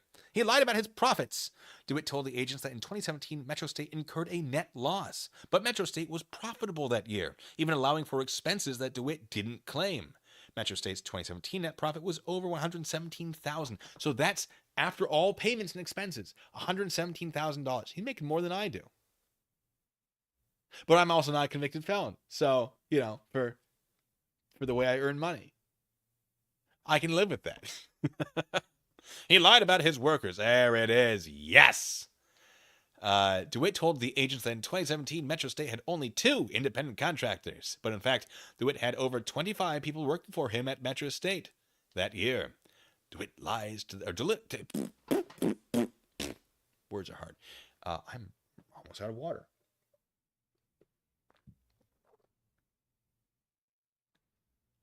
Hitchbot says, sassier than you? YouTube might have a sassy overload. Yeah, no, it's definitely sassier than me. Six Wheels Down says, funny, he was impersonating the cops whose paychecks get paid for by taxes, which he wasn't paying. I mean, yeah. Now, okay, so if he's not lying, so I'm giving him the benefit of the doubt, because when you're doing these investigations, I try to apply the standards of looking at what's happening as if it's an investigation. And so when I have a theory, I try to attack my own theory to find where the holes are, and then you investigate those holes. Go, oh, okay, well maybe here is counter argument. All right, well if this is the case, if this is why they're saying it, and it's in fact this, all right, well I need to investigate this, because if I don't do it, the defense is going to do it, and they're going to say, well you don't actually know. There's actually a video that I want to make coming up. Someone brought to my attention. It's a body cam footage video, like a channel. And it was about this chief lied to get this person fired. And I'm looking at it going, no, that I don't think they necessarily should have been fired, but they did the wrong thing, the police officer. And so the police officer said a thing that the channel believed was true, but like there was a very specific detail they omitted that sort of changes the entire aspect of it, where they didn't ask the appropriate question. There was like one question that is the key to the arrest that they made, which may have been made unlawfully, that was probably would have been a lawful arrest. Like I think the question would have been answered in a way that would have allowed that arrest. I think it's entirely possible. They just didn't ask the right questions. They didn't have that probable cause. They had really close to it. And then I think the officer thought that they had it, and they wrote their report like they had it. But in reality, there was this one question that they did not get an answer to, that they thought they had an answer to, because they made an assumption. And I think incorrectly. I'm excited to go over that one. I'm probably going to do that as a stream without a script, just to go through all of it. Might even use the board back here. Take some of that paper down, put some more up. But it is not aged rushed potato water. It's just water. Dr. Nimrod says, holy crap, how's he earning so much? Because people hired him. He was doing a good job to them. For the clients, he was doing a great job. To everyone else, not so much. But to the clients, he provided a service very effectively. And he got work. They wanted him. And a lot of them had zero idea what was actually happening. So, yeah, it's, when I talk about him, I'm going to give him the benefit of the doubt until it's clear. Because, for example, for this, if he's merely making a mistake, that's different than if he's intentionally lying, as far as actually charging him. And so the fact that they got that, and they also came to that conclusion of like, yeah, we need to know specifically if he's just reporting his profits or the net income to the company itself. And they did that. They absolutely did that. Good for them. And then Mimika Haru, who's, again, I'm probably getting all the emphasis wrong on that name, says he only insured 2 to 3 vehicles of the fleet and reused it for the others. That's what I remember hearing from one of his employees, who I hope is doing well. Like there was a lot of hate for the employees just for being associated. Like there are a lot of people that were very young wouldn't have known better. Most of them. And one of them I was talking to, I forget which one. He seemed like a genuinely nice guy who was just in a bad situation. He, I believe, said DeWitte had insurance and or registration that he made for one vehicle and then copied and put in all the other vehicles, because they're all almost identical vehicles. If you don't check too close. So if he's exchanging insurance information, for example, and they're not like confirming the license plate or VIN number, they're going to have no idea it's not insuring the insurance for the right vehicle. So it's a whole thing. That'll catch up to you. And it did. So Dr. Nimrod says, so if I want to earn good money, I should impersonate police then? Is that what you're saying? Not long term. You should not at all. He could have done all of this without crossing into impersonation. Fun fact. All of this could have been done without impersonation. Maybe he would have lost a little bit of money, but he would have still been making good money. His profits would have gone down if he had been doing everything correctly. Enough insurance. Oh, yeah, he also wasn't using commercial insurance. So they canceled insurance on him as well. So his profits would have been much lower if he had been doing it properly. But no. I will not agree to what you're saying. So the registration thing and the insurance thing probably wouldn't fool police necessarily. So I don't know if it was registration. It might have just been insurance. But for a traffic accident, yeah, it's probably good enough. And it was until the video came out and it was seen of what happened, of him pretending to have been the driver of the vehicle that crashed. That was a whole thing. Anyway, let's read more of this. There's so much of this DeWitte stuff. Like, shockingly enormous amount. Every once in a while, I'll see a message from somebody on the internet, like, where do I begin? I sort of go, no, I'm not getting involved again. I'm not going to go back and be like, all right, where do you begin? Let me organize this. Because I barely organized it. It was a lot. There were so many different things. Like, I need a chart. I still think there should be a mini-series. Maybe I'll write a mini-series. I know a guy. I'll talk to him. Anywho. All right. DeWitte also lied to the court about his failure to appear at his rescheduled initial appearance hearing, which had initially been set by a summons. On April 2nd, 2024, the court issued a notice rescheduling that hearing to 11 a.m. on April 10th, 2024. DeWitte failed to appear. He told his attorney that he had car problems. Or that he had car problems. The attorney relayed that to the court. Now, that's not the attorney's fault. The attorney's like, yeah, that's what he said. Don't know what to tell you. I'm just telling you what he's telling me. Pretty common thing. The court then rescheduled the hearing to the next day, April 11th at 8:30 a.m. DeWitte failed to appear for that as well. Although he told his counsel that he had been arrested that morning, that was false. What? Oh, okay. All right. Yeah. Ooh. There's just so many juicy nuggets in here. Sorry, I'm making weird noises. The court then issued a bench warrant. Based on his objections to the PSI, DeWitte still maintains that he couldn't attend the April 11th hearing because he was under arrest. Those allegations to the court are dubious, insofar as records from the Osceola County Sheriff's Office report that DeWitte was not under arrest at the time of the hearing. Rather, he was arrested that evening when he turned himself into the Sheriff's Office. The Sheriff's Office reports are attached Exhibits 1 and 2 to this memorandum. The call report indicates that DeWitte called that office at 6:08 p.m., more than 9 hours after his schedule. Now we found the mistake. All right. More than 9 hours after his scheduled the initial appearance. See Exhibit 1. The arrest report states that DeWitte was arrested on April 11th at 7:34 p.m. I mean, if it's 8:37... No, because I got the phone records too. I'm thinking, like, they could have put in the wrong AM, PM bit, but if the phone records also confirm. Yeah, okay. They checked that. That's good. Okay. Sorry. All right. More than 9 hours after his scheduled where am I? What's going on here? DeWitte was arrested on April 11th at 7:34 p.m. See Exhibit 2, Osceola County Uniform Charging Affidavit. Thus, the sheriff's arrest records show that DeWitte was not under arrest at the time of his rescheduled initial appearance hearing. DeWitt's lied to the probation officer. Again, I mean, that could have been someone putting the time in wrong. But also, it might not have been, because that's a wild lie to tell. All right. In his interview with probation, DeWitte reported that he earned a bachelor's degree from the University of Florida. Unsurprisingly, the University of Florida has no record of his attendance. They checked? Hell yeah. And we knew this, too. I think we actually checked, or someone actually checked. I might have been involved. I remember it being he signed up for some classes, but like didn't really attend. And I don't remember him ever saying he had a bachelor's degree. No, that might not be true. I remember contradicting his education claims in the past. I love that they're calling it out here, though. Hold on. All right, okay. I'm just so excited about this. They checked. All right. The United States agrees with the final PSR calculations. Tax loss to federal government, including tax loss for the offense of conviction. Oh, that's interesting. 108,000 base offense level 16. Adjustment for obstruction of justice 2.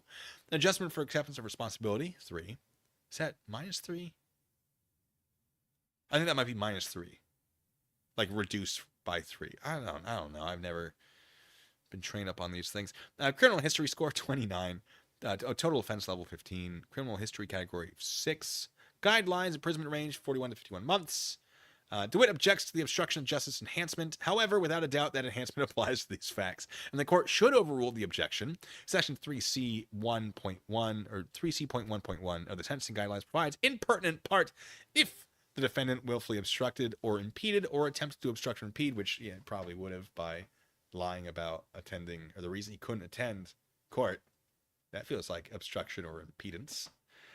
The administration of justice with respect to the investigation, prosecution, or sentencing of the instant offense of conviction and the obstruction conduct related to the defendant's offense of conviction and any relevant conduct or a closely related offense increase the offense level by 2 levels. The application notes to the section explain that a willful failure to appear at a hearing falls within this section. Got it. That would, Examples of covered conduct following, and this is just that. Willfully failing to appear as ordered for a judicial proceeding. Application note 4, emphasis added. That's just from that. Don't listen to me. Ignore that part. As the PSR recognizes, this enhancement applies to DeWitte because he willfully failed to appear at his arraignment hearing. The rationale behind this enhancement, I gotta stop doing the voice for a second, is that defendants like DeWitte who commit crimes and then make unlawful attempts to avoid answering for them are more threatening to society and less deserving of leniency than defendants who don't defy the criminal justice process. And then there's case law to support that. Oh no. Numerous courts, including the 11th Circuit, have thus held that enhancements under the USSC 3C.1.1 is appropriate when a defendant willfully fails to appear for his arraignment. And they have case law. That's never good.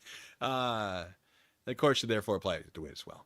Wonderful. All right, sentencing recommendations. The United States recommends that the court impose a 51-month prison sentence followed by a 1-year term of supervised release. Oh. Interesting. No, sorry, I'm not going to... I'll hold on to that thought. Now, this sentence is sufficient, but not greater than necessary to comply with the purposes of sentencing. 18 U.S.C. Section 3553. I assume that's what covers sentencing. The government further requests that the court condition DeWitte's supervised release on DeWitte's paying restitution to the United States in the amount of $69,461, which is the tax loss pertaining to the counts of conviction. All right, so court condition DeWitte's supervised release. Okay, so the idea being, I guess, that he won't be released until he pays. I mean, well, okay. If he serves the 51 months, is that what they're asking for? 51 months, he doesn't then get to do the 1 year unless he pays. And so, in theory, I guess, he'll just serve that extra year also incarcerated. That is my thought. Dr. Nimrod, hey, it's good having you here. Thank you. Sue Bear says, if you're going to lie, make sure it's not easy to be verified. That is true. Mimika Haru says, the DeWitte saga is like a whole 3 seasons, 12-episode documentary. Yeah, there's so much. There's so much. But I digress. How long? All right, we're at 139. Perfect. You got a couple more to go. This is like the long one. Oh, and then DeWitte's. No, it's fine. We're going to do it until we're done. All right. In determining the appropriate sentence, let me actually hit the button here for you. In determining the appropriate sentence, nature of the offense, personal history, the need for sentence to reflect the seriousness of the offense, need to afford adequate deterrence to criminal conduct, need to protect the public for the crimes, etc., need to find warrant sentencing. This is just sort of confirming that it's not excessive. All right, the nature of the offense and the defendant's personal history. DeWitte's tax fraud was greed-driven and repeated. His business took in income of more than $500,000 from 2016 to 2018, yet he reported only $47,000 of that income, less than 10% of the actual amount. Oh, DeWitte's fraudulent reporting allowed him to line his pockets with more than $100,000 in untaxed cash. Oh, devious. They're putting it on thick. It's like emotional writing style, which, hey, fair, yeah. I do not disagree with it in this case. I mean, you want to put in all the facts, and then you can sprinkle in a little emotional appeal, a little appeal to emotion. But the facts are still there. I mean, there's adding to it. There are no mitigating circumstances underlying his conduct or in his background. DeWitte earned a substantial income and nevertheless chose repeatedly and consistently to lie on his tax returns. And then he lied to the IRS special agents when they caught him. Oh, God. Poor guy. In other words, DeWitte has no excuse for his conduct. It was pure greed. Given DeWitte's personal history, it is no surprise that he would cheat on his taxes. His lies to the IRS in this court are in keeping with his repeated criminal conduct. He has no excuse for this either. His background is enviable in its lack of remarkability. They had fun writing this. DeWitte describes his childhood as great. No excuses. Like, oh, did you have a bad childhood? No, it was wonderful. Zero excuses. He reported... Sorry. They had fun. All right. He reported that there were no instances of domestic abuse, violence, or substance abuse in his household. Indeed, all of his basic needs were provided for. Yet, his criminal history is vast and varied, with 16 felony convictions. That's a lot. Starting in 1998 when he was 18 years old, and continuing through just a few months ago when he was convicted for failing to comply with Florida law governing convicted sex offenders. Moreover, DeWitte is awaiting trials and sentencing on many more felonies. This is true. We got some stuff coming up on, I think, the 22nd. Maybe I'll... If it's juicy, maybe I'll do another video. We'll see. All right. Where was I? On January 6, 2025, he is scheduled to plead guilty in an insurance fraud felony case. And on January 22nd, oh yeah, there it is right there. He is scheduled to begin trial on two more felony sex offender registration cases. There are no mitigating circumstances. Indeed, it is quite the opposite. DeWitte's personal history weighs heavily in favor of a guidelines prison sentence. Protecting the public. Oh. The sentencing guidelines call for longer sentences for defendants with extensive criminal histories for good reason. Longer sentences protect the public from recidivists, basically, from people who do it again. And then you have recommendations to protect the public from further crimes. The particular defendant, the likelihood of recidivism and future criminal behavior must be considered. And that's from the USSG Chapter 4 stuff. DeWitte's criminal history shows him to be a committed recidivist. Yeah, okay.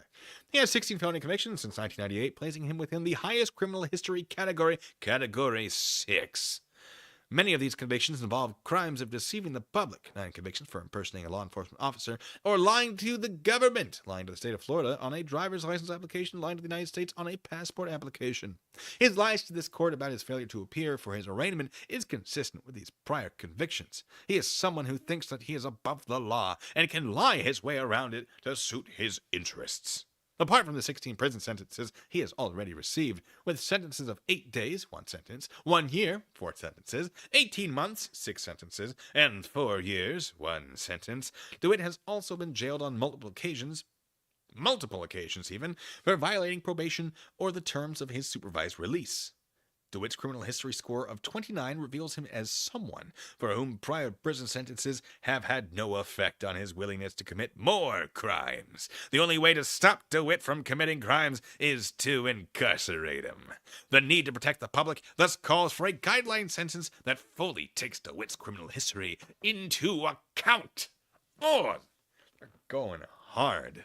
Jeremy Bartlett says, flat voice without the silliness. Ah, hey, Jeremy Bartlett. Have you figured out whether or not Curious George is a monkey? Because it says he's a monkey in the books. We're going to pause for a second. And no, I'm going to keep doing the voice. Don't watch it if you don't like it. Jeremy Bartlett's, he's someone who's known to the channel. Not a fan of him. Not too logically proficient, I would say. Bit of a conspiracy theorist. So I'll give him a minute to answer.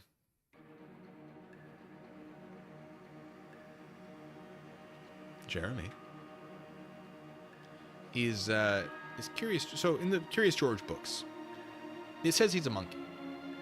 Does that establish Curious George is a monkey?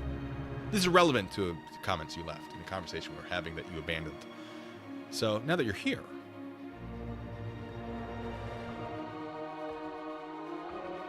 I'm still waiting. Since the music started, you have 1 minute.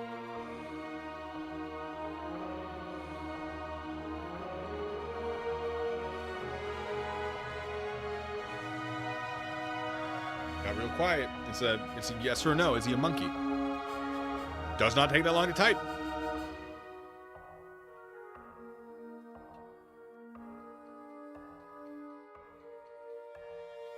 Oh, he's booted. All right.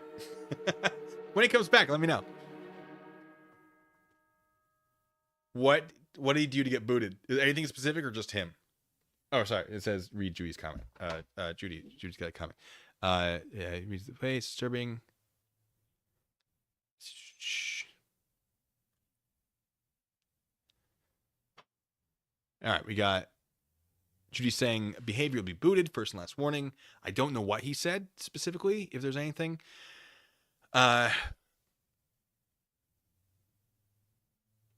Says Jeremy Bartlett, that is his channel. He reads it the way he wants to. If it's disturbing, I can show you the door. And I assume he said something. Let me know what he said, if you remember.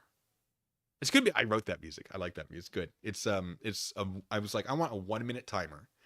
That's epic. So it's called 1 minute to save the world, I think is what I titled it. I like it. I think it's pretty good. Complaining repeatedly about the voice. Okay, that's fine.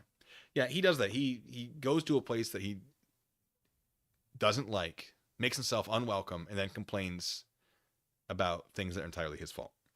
And then doesn't leave. And it's just like, buddy, if you don't like it, go away. He doesn't do it. So how long is he booted? Because I want an answer about the Curious George stuff. I mean, if it's like the full stream, all right, fine.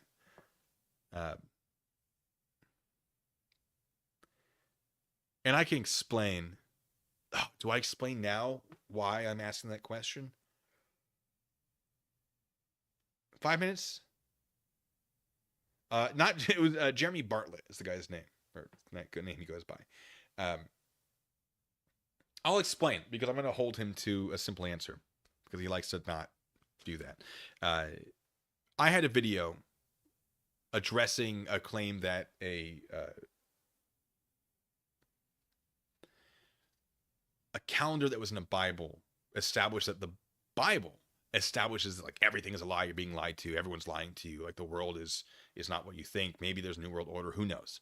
It establishes that something is a lie. I don't really understand the full concept of it, but it's a 13-month calendar in a Bible that some guy has. He's showing it off in a video. And so I'm like, okay, let's look at that calendar and let's explain why it's in there and why it's nothing really all that special, but it's pretty cool. It is, we're used to a 12-month calendar, the Gregorian calendar. That's sort of what we use these days. There are other calendars that other cultures use or have used.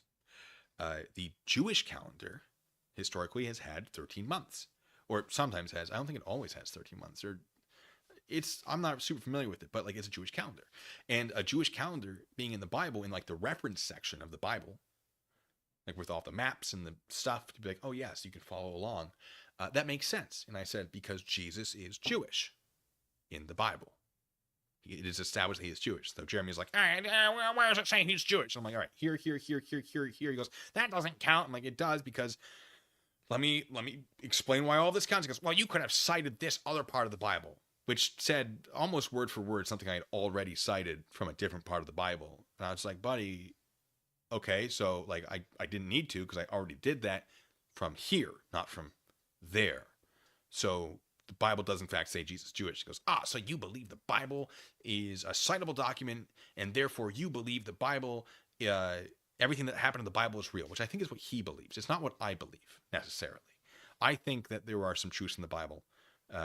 Historically, I don't necessarily believe that everything in the Bible happened exactly the way it was written. In fact, I most certainly do not agree with some interpretations of what the Bible is saying, and I do not use it as a single source of historical events. I think it may have been written to account for historic events that were real, but I do not take it as evidence that, the entire world was flooded, for example. However, in the context of just the Bible describes Jesus, and the Bible describes Jesus as being Jewish. And whether or not Jesus was a real person that's being described, whether or not we take the Bible as fiction or nonfiction, Jesus is described in the Bible as Jewish. So he can't comprehend that. And see, in the chat, he's saying it's Bible proof. I'm explaining this to you. I was like, okay, here, let's take a work of fiction. Let's take Harry Potter. In the Harry Potter books, Harry Potter's called a wizard. Does that make Harry Potter a wizard? And the answer is yes. It establishes he's a wizard. Just whether or not it is a book of fiction, the book establishes Harry Potter, a fictional character, is a wizard. It does not have to establish that Harry Potter was real at any point. The fact that the book describes him as a thing does not establish that everything that happened in the book is real. And he goes, I've never read Harry Potter. So I go, okay, well, I don't know what you have read, but I can, ratchet it up the age years to, I guess lower. It doesn't matter. And we'll go Curious George. Curious George is described as being a monkey. Does that make him a monkey in the books? And he is refusing to answer. So that's not what I wanted. I wanted this. Sorry. Jeremy, you have 1 minute. In the Curious George books, Curious George is described as being a monkey. Is he a monkey? No, Jeremy Bartlett, you can answer the question. Is Curious George a monkey? You have less than a minute. Yes or no? Jess makes a good point. Spider-Man lives in New York City. New York City is real, so does Spider-Man exist? Don't answer that one, answer the monkey one.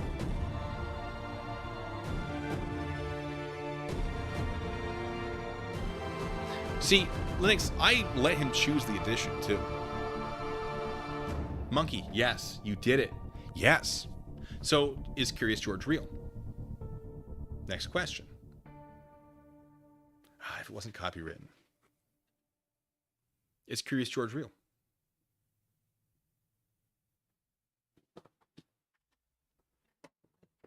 Are you real, Sea Saint?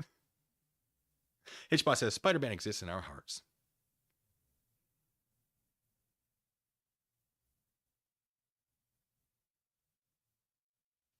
Jeremy Bartlett says, in the books and the cartoon, he is depicted as a monkey. Okay, we're past that question. There's a delay. I'll account for that. There is a delay.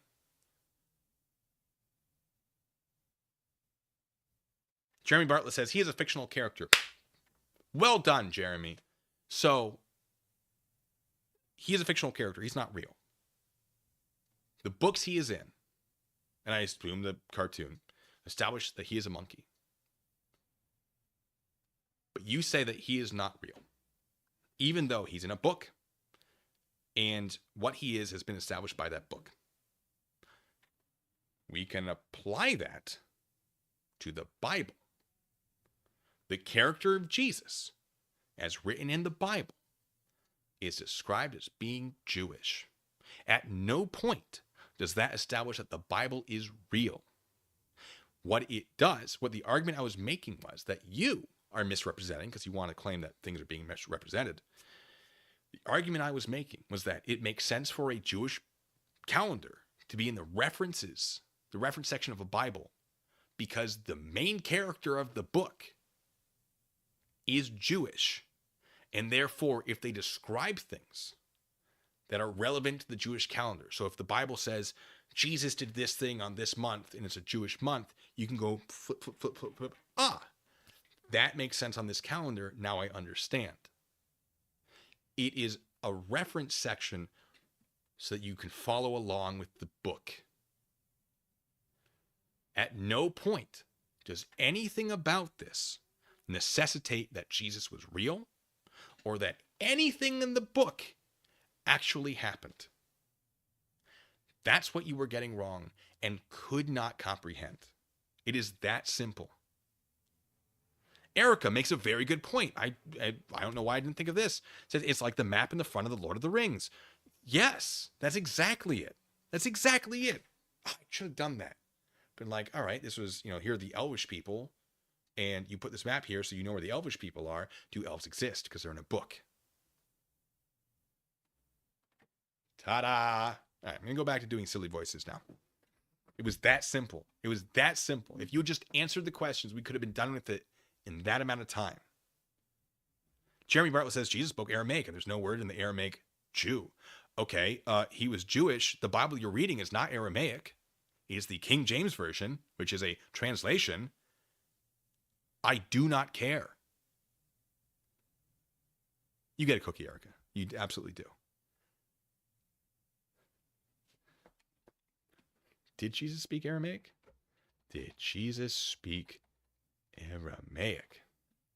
Yeah, he did. It was common language of the people of Galilee, where he grew up. It's also the language of his disciples. Cool. What is Jew in Aramaic? The word for Jew in Aramaic is Yehude. In Hebrew, the word is Yehudi. I don't know if I'm pronouncing that correctly. You are incorrect. There is a word in Aramaic for Jew.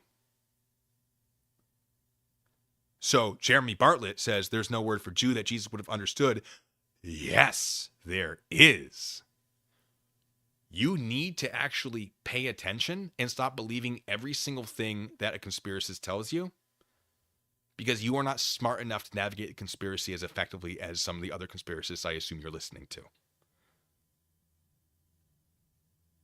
No, Jeremy, you missed the point. You get a minute. You get a minute to acknowledge that there is a word for Jew in Aramaic. Did Jesus speak English? Or did he speak Aramaic? Why would he say Jew, which is the English word for it, if he didn't speak the language?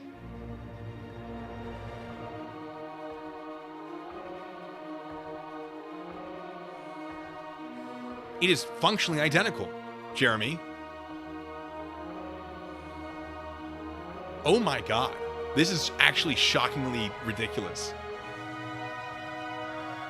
If I'm in Spain and someone says I am a man, but in Spanish, does that mean I'm not? Brian clearly spoke English. Okay, that's a good one, Jassa. Kick him. You have your answer.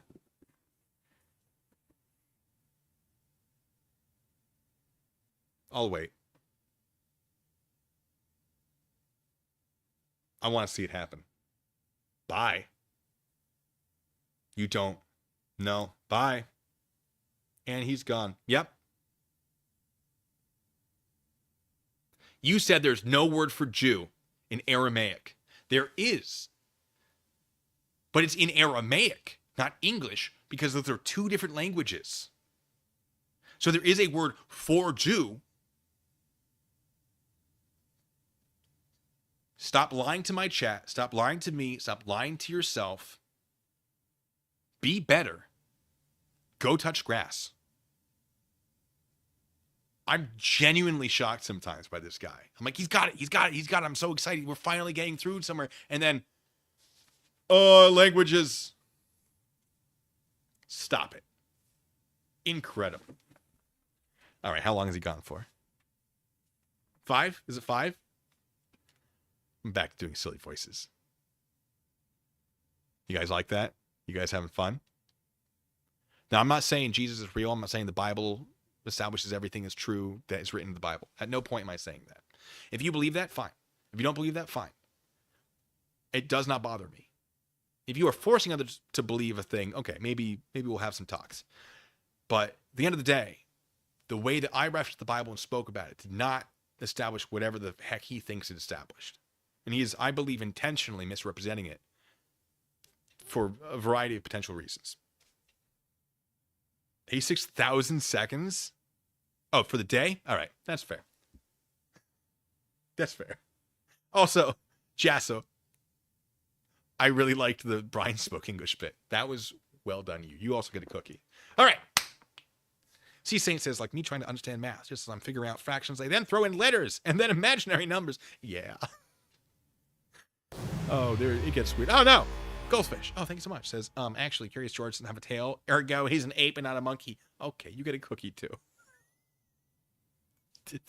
Unless he was cut off like a pit bull. That's very sad. That's very sad stuff.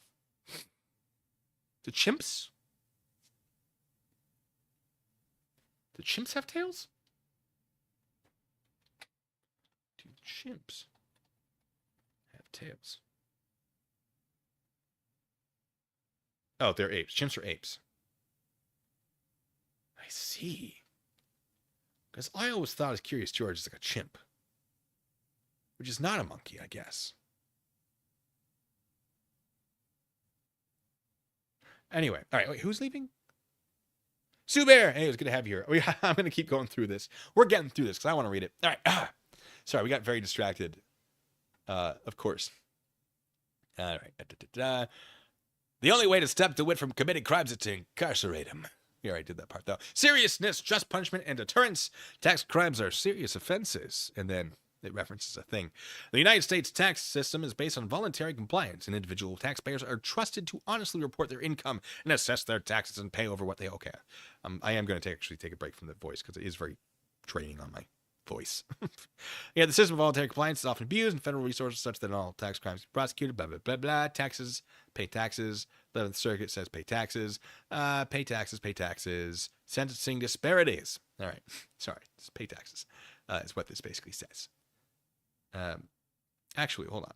Sentence lacking a significant prison term would entirely fail to serve the goal of general deterrence. A lenient sentence would encourage tax cheating and send a message that tax fraud will be tolerated and that those who engage in it will not be held accountable. Okay, it's establishing that it's easy to cheat on taxes, and we don't want to say, yeah, but if you get caught, it's not going to be a big deal because it's not going to be helpful. I don't disagree with as a concept. All right, sentencing disparities. As the Supreme Court has observed, one of the chief aims of the sentencing guidelines, even in their advisory role, is to promote uniformity and avoid unwarranted disparities in sentencing. Here, a guideline sentence will promote those goals. These goals, those goals. According to most recently published data, and then they're establishing that the guideline sentencing is appropriate. Here we go. DeWitte's sentence should run consecutive to the sentence recently imposed by Osceola County. On November 1st, 2024, DeWitte was sentenced by the Osceola County Circuit Court. I'm reading too fast. I'm getting ahead of myself. To 83 months in prison for failing to comply with Florida's sex offender registration law, the Osceola County sentence. The court should order that its sentence for DeWitte's tax fraud shall run consecutively to the Osceola. I'm struggling to speak. Osceola County sentence. As the 11th Circuit has recognized, federal courts are authorized to impose a federal sentence that is consecutive to a state sentence. And then case law. Because DeWitte's tax fraud and sex offender failure to register convictions are wholly unrelated, the guidelines permit the court to impose a sentence that is consecutive, concurrent, or partially concurrent to achieve a reasonable punishment for the instant offense. Basically saying these aren't happening because of each other and therefore they should be considered the same thing. Yeah. Like for some of his, or most of his, or not all of his, police impersonation stuff. There were 2 different cases in 2 different jurisdictions. I believe he was found guilty, and then they ran concurrently because it's basically the same crime that he's doing at the same time, and therefore he's serving the charges at the same time, as opposed to consecutively, which means you do this one and then you do this one because they're separate. This one doesn't take away from this one. You don't get to do your time here and have it count for this. They're not the same. But I digress. All right. Wholly unrelated, guidelines, concurrent, saying, yeah, why not? Let's see. The advisory notes to the thing that's referencing instructs courts to consider the following factors in cases where a defendant is already serving a sentence for an unrelated crime, and then the things to consider. For example, a lot. The fact that prior to undischarged, I'm not going to read it all. I got stuff to go through. Here are the factors warrant a sentence that will run consecutively, etc., etc. Basically give an explanation as to why. And then I think case law establishing that they can. Were the court to order that DeWitt's tax fraud sentence run concurrently with the Osceola County sentence, the result would be the same as if the court were to impose no prison sentence at all. Not only would that send the wrong message to DeWitte and the community, it would also waste the substantial resources that the United States has expended, that's fair actually, in investigating and prosecuting DeWitte for his tax fraud. The message a concurrent sentence would send to the public is that tax crimes are not serious and that courts are reluctant to imprison those convicted of those crimes. But the right message that needs to be sent by this court is that if you cheat on your taxes, you will face prison.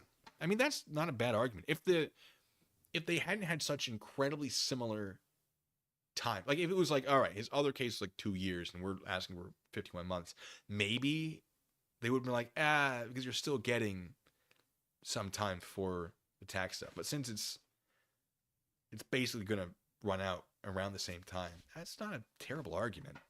Max Powers, how's it going? Mechanics Product says DeWitte will be pardoned to run the presidential motorcade. Yeah. Anywho. The court has authority to condition DeWitt's supervised release on his paying restitution. Oh, okay. This is like, hey, he only gets supervised release if he pays. And here's why. Here's the authority to do that. Defendant may make restitution. Victim, court's authority to order restitution. Here's why. United States is the victim. And its loss for the 2 counts of convictions is $69,461. DeWitte owes the taxes on the income he earned. Justice mandates restitution here, and the court should therefore exercise its power to condition DeWitt's supervised release, etc., etc. Conclusion. Almost a condition. Conclusion. DeWitt's tax fraud cannot be reduced to an oversight, oh no, man. That's not a firearm, Sergeant. Sergeant. Sergeant. Sergeant. Sergeant. Sergeant. Sergeant. Sergeant. Oh, Sergeant. Maybe he'll finally learn and get the hint this time. Will he though? Will he though? Hey, thank you so much. I was kind of hoping someone would do that because it's so relevant to this. Good to have you here, by the way. Heck yeah. I don't know that he will, though. He's not going to have much left to return to, I think, when he gets out. So I don't know what he's going to do. Maybe it will be a fresh start. But, yeah, it's a long time to be in prison. But, I warned him. I spoke directly to him. I warned him. And he's just like, no. All right. I appreciate you, Mav. You sure are. Anywho. Don't think I'm not thinking of Four Loko when you say that. I'm here for you. Mostly. All right. Where was I? He lied on 3 consecutive tax returns, lied some more when the IRS caught him. He then lied to this court about his failure to appear at the initial appearance hearing, attempting to delay his reckoning, and lied again to the probation officer. The court should protect the public and deter DeWitte and others by imposing a serious prison sentence here. The United States respectfully requests, therefore, that the court impose a guideline sentence and sentence DeWitte to prison for 51 months, followed by a 1-year period of supervised release, with such release conditioned on DeWitte's paying restitution to the United States in the amount of $69,461. I keep forgetting to say that. The tax laws pertaining to the counts of conviction. The United States further requests that the court order that DeWitte's prison sentence run consecutive to the state sentence imposed on November 1st, 2024 by the Osceola County Circuit Court, dated December 30th. And then they have Curtis Weidler, David Zisterson, certificates. Cool. Crimson Dennison says, learning isn't pulling into a... Oh, no. Did you say the magic words for Loco? First of all, why isn't the train of truth activating? What? Second, I'll get to that. What? Why? What way?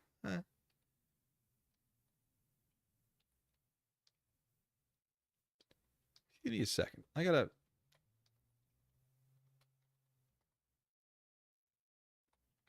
No. Okay. Thank you so much, Matt. I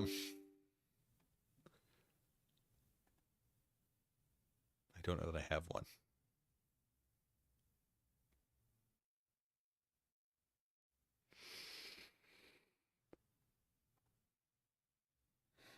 Oh, hello, lights. Doing something. Okay. Let me try a thing.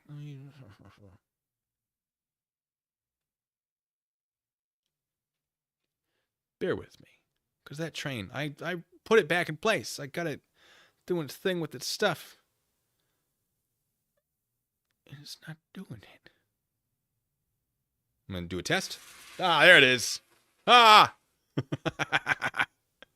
Yay.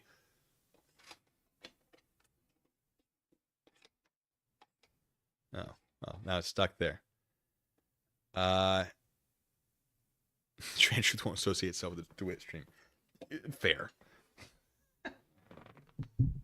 Our inventory objects. Well, that's what we're going to. What was that? Am I just breaking everything on my computer right now?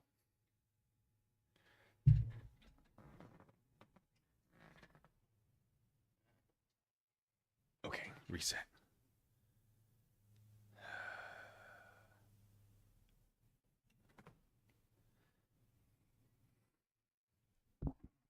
Hold that thought.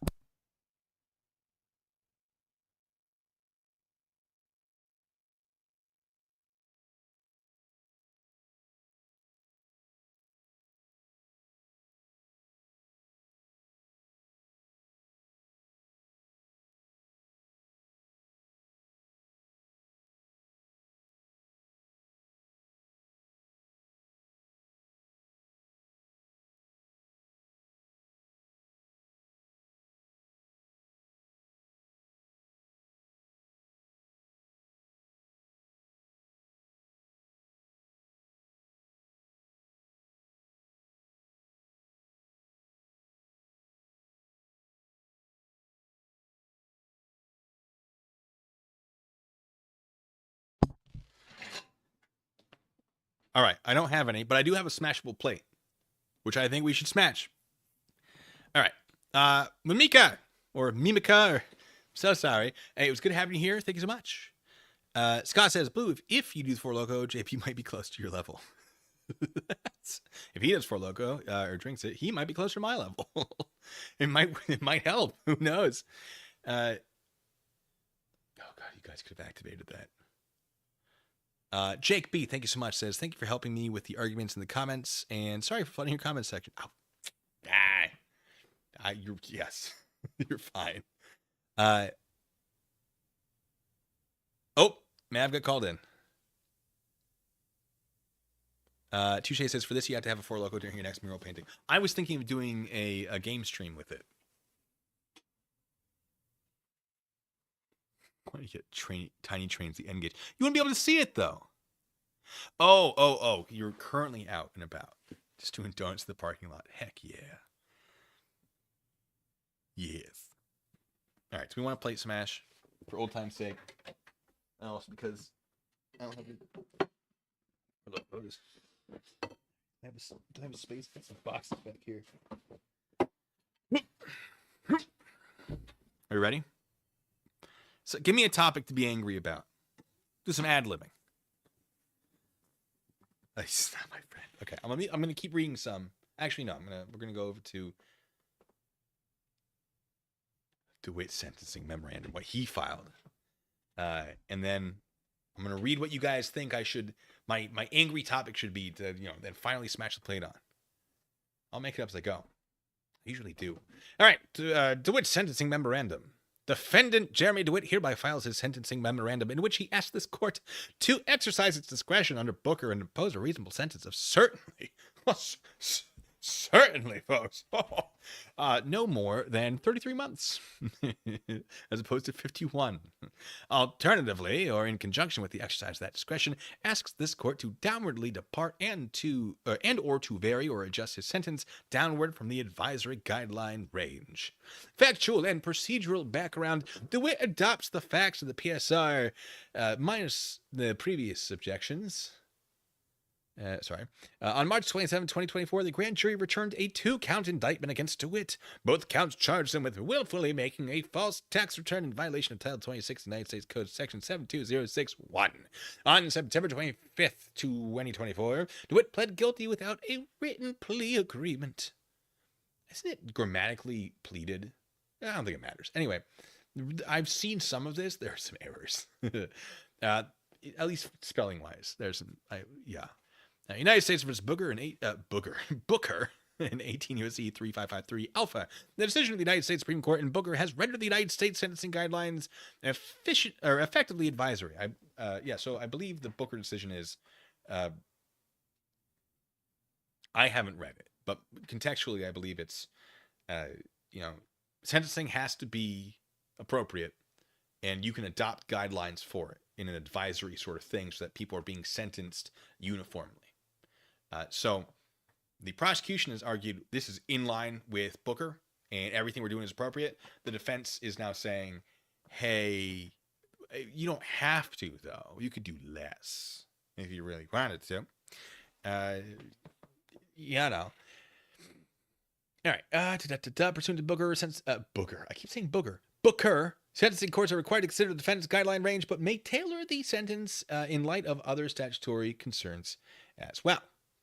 Case law, good to have case law. These court cases, et cetera, have made it clear district court judges are no longer bound by the guideline outcomes, and instead, some fairly recent ones actually, and instead in determining what is an appropriate sentence in a particular case are to consult and consider the guidelines. Then consider all of the factors found in 18 U.S.C. 3553 Alpha to determine a reasonable sentence tailored to the specifics of the particular case at hand. And then case law, could have case law. The effect of Booker is that federal district courts must consider the 7 factors set forth. Which we've already seen in the other one.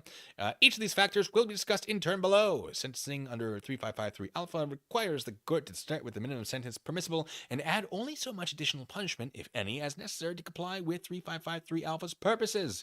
As discussed below, application of the 3553 Alpha factors, the facts of this case establish that a sentence of certainly no more than 33 months is sufficient to comply with the purposes of 3553.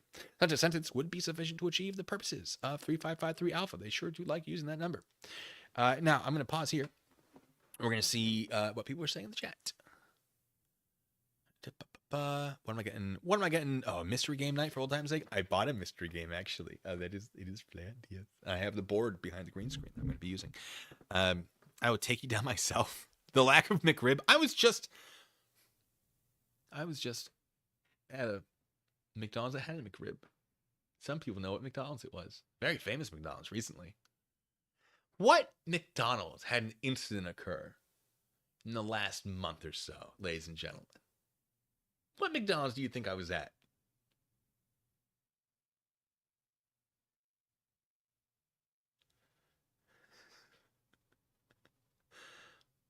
One of my ghost video streams someday? Yes, I actually have a video that I've written that I have to finalize about a ghost mystery that I've solved with the help of Lisa Alcazar. Matt, I'm out of cookies. That's a touche. That might be the one. First. What McDonald's do you think I was in? Judy. Oh. Yeah. Yes, Griff Guy. Yes. I sat in the seat. I was in the area. And I was like, I want to go there. Just because, it's not that I want it. I wouldn't have gone out of my way. I wouldn't have been like, I'm doing a day trip. But it was like, I was there. I was like, hold on, wasn't Altoona? Isn't that I might as well get some french fries and a chicken sandwich. They were all right. And I found the spot. And part of it was the fun of going through the body cam images that were released and going, okay, where would it be in here? Didn't give him any hassle. Didn't see anybody give him any hassle. There were a couple people who I kind of suspected might be there to give him some hassle, but it didn't happen while I was there. So, Taco Bell does have better nuggets, Hitchbot. This is true. So, yeah, I happened to be in the area, and I stopped by, and I kept going. Took some pictures, kept going. I was there over the holidays. I was visiting family, sort of bouncing around the East Coast a little bit. All right, out of cookies. Angry ran about out of cookies. Folks, one of the things I genuinely love as a dessert, cookies.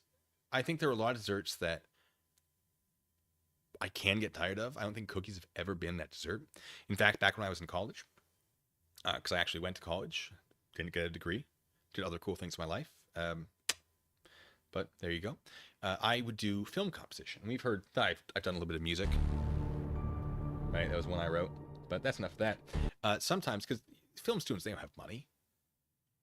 I didn't want to take their money, but I liked cookies. And they'd be like, how can we pay you? I'd be like, make me a plate of cookies. Homemade cookies. And they would. I would write film scores, short films, few minutes, right? For a plate of cookies, which is a hell of a deal. The problem is, when you're out of cookies, you want more cookies. I don't want to go out and get cookies because then I have to spend the entire time being upset. They're like, I'm being fat. I don't need cookies. But I do. I do need cookies. I need them for my mental well-being. Mental well-being is important. I don't think anybody's debating that mental well-being is important. This is, you got to take care of it. But also, I am still a soldier on the weekends, on a weekend, a month, 2 weeks a year for period. Doesn't matter. I'm not going to get into how the National Guard works. So I got to maintain a figure. But also, I want these cookies. So what I really want, what I really truly want, isn't to, I can go out and get cookies. I don't want to do that because I'm going to get upset the entire time. I'm going to just start getting angry. Me angry? I know. Sounds crazy, right? I want them to be here. I don't want to not know how they got there because then that's wild. But I want to have gotten them, to have plans for this at a time where I wasn't worried about my physique so that I can then shovel in my mouth, but I can't because I am out of cookies.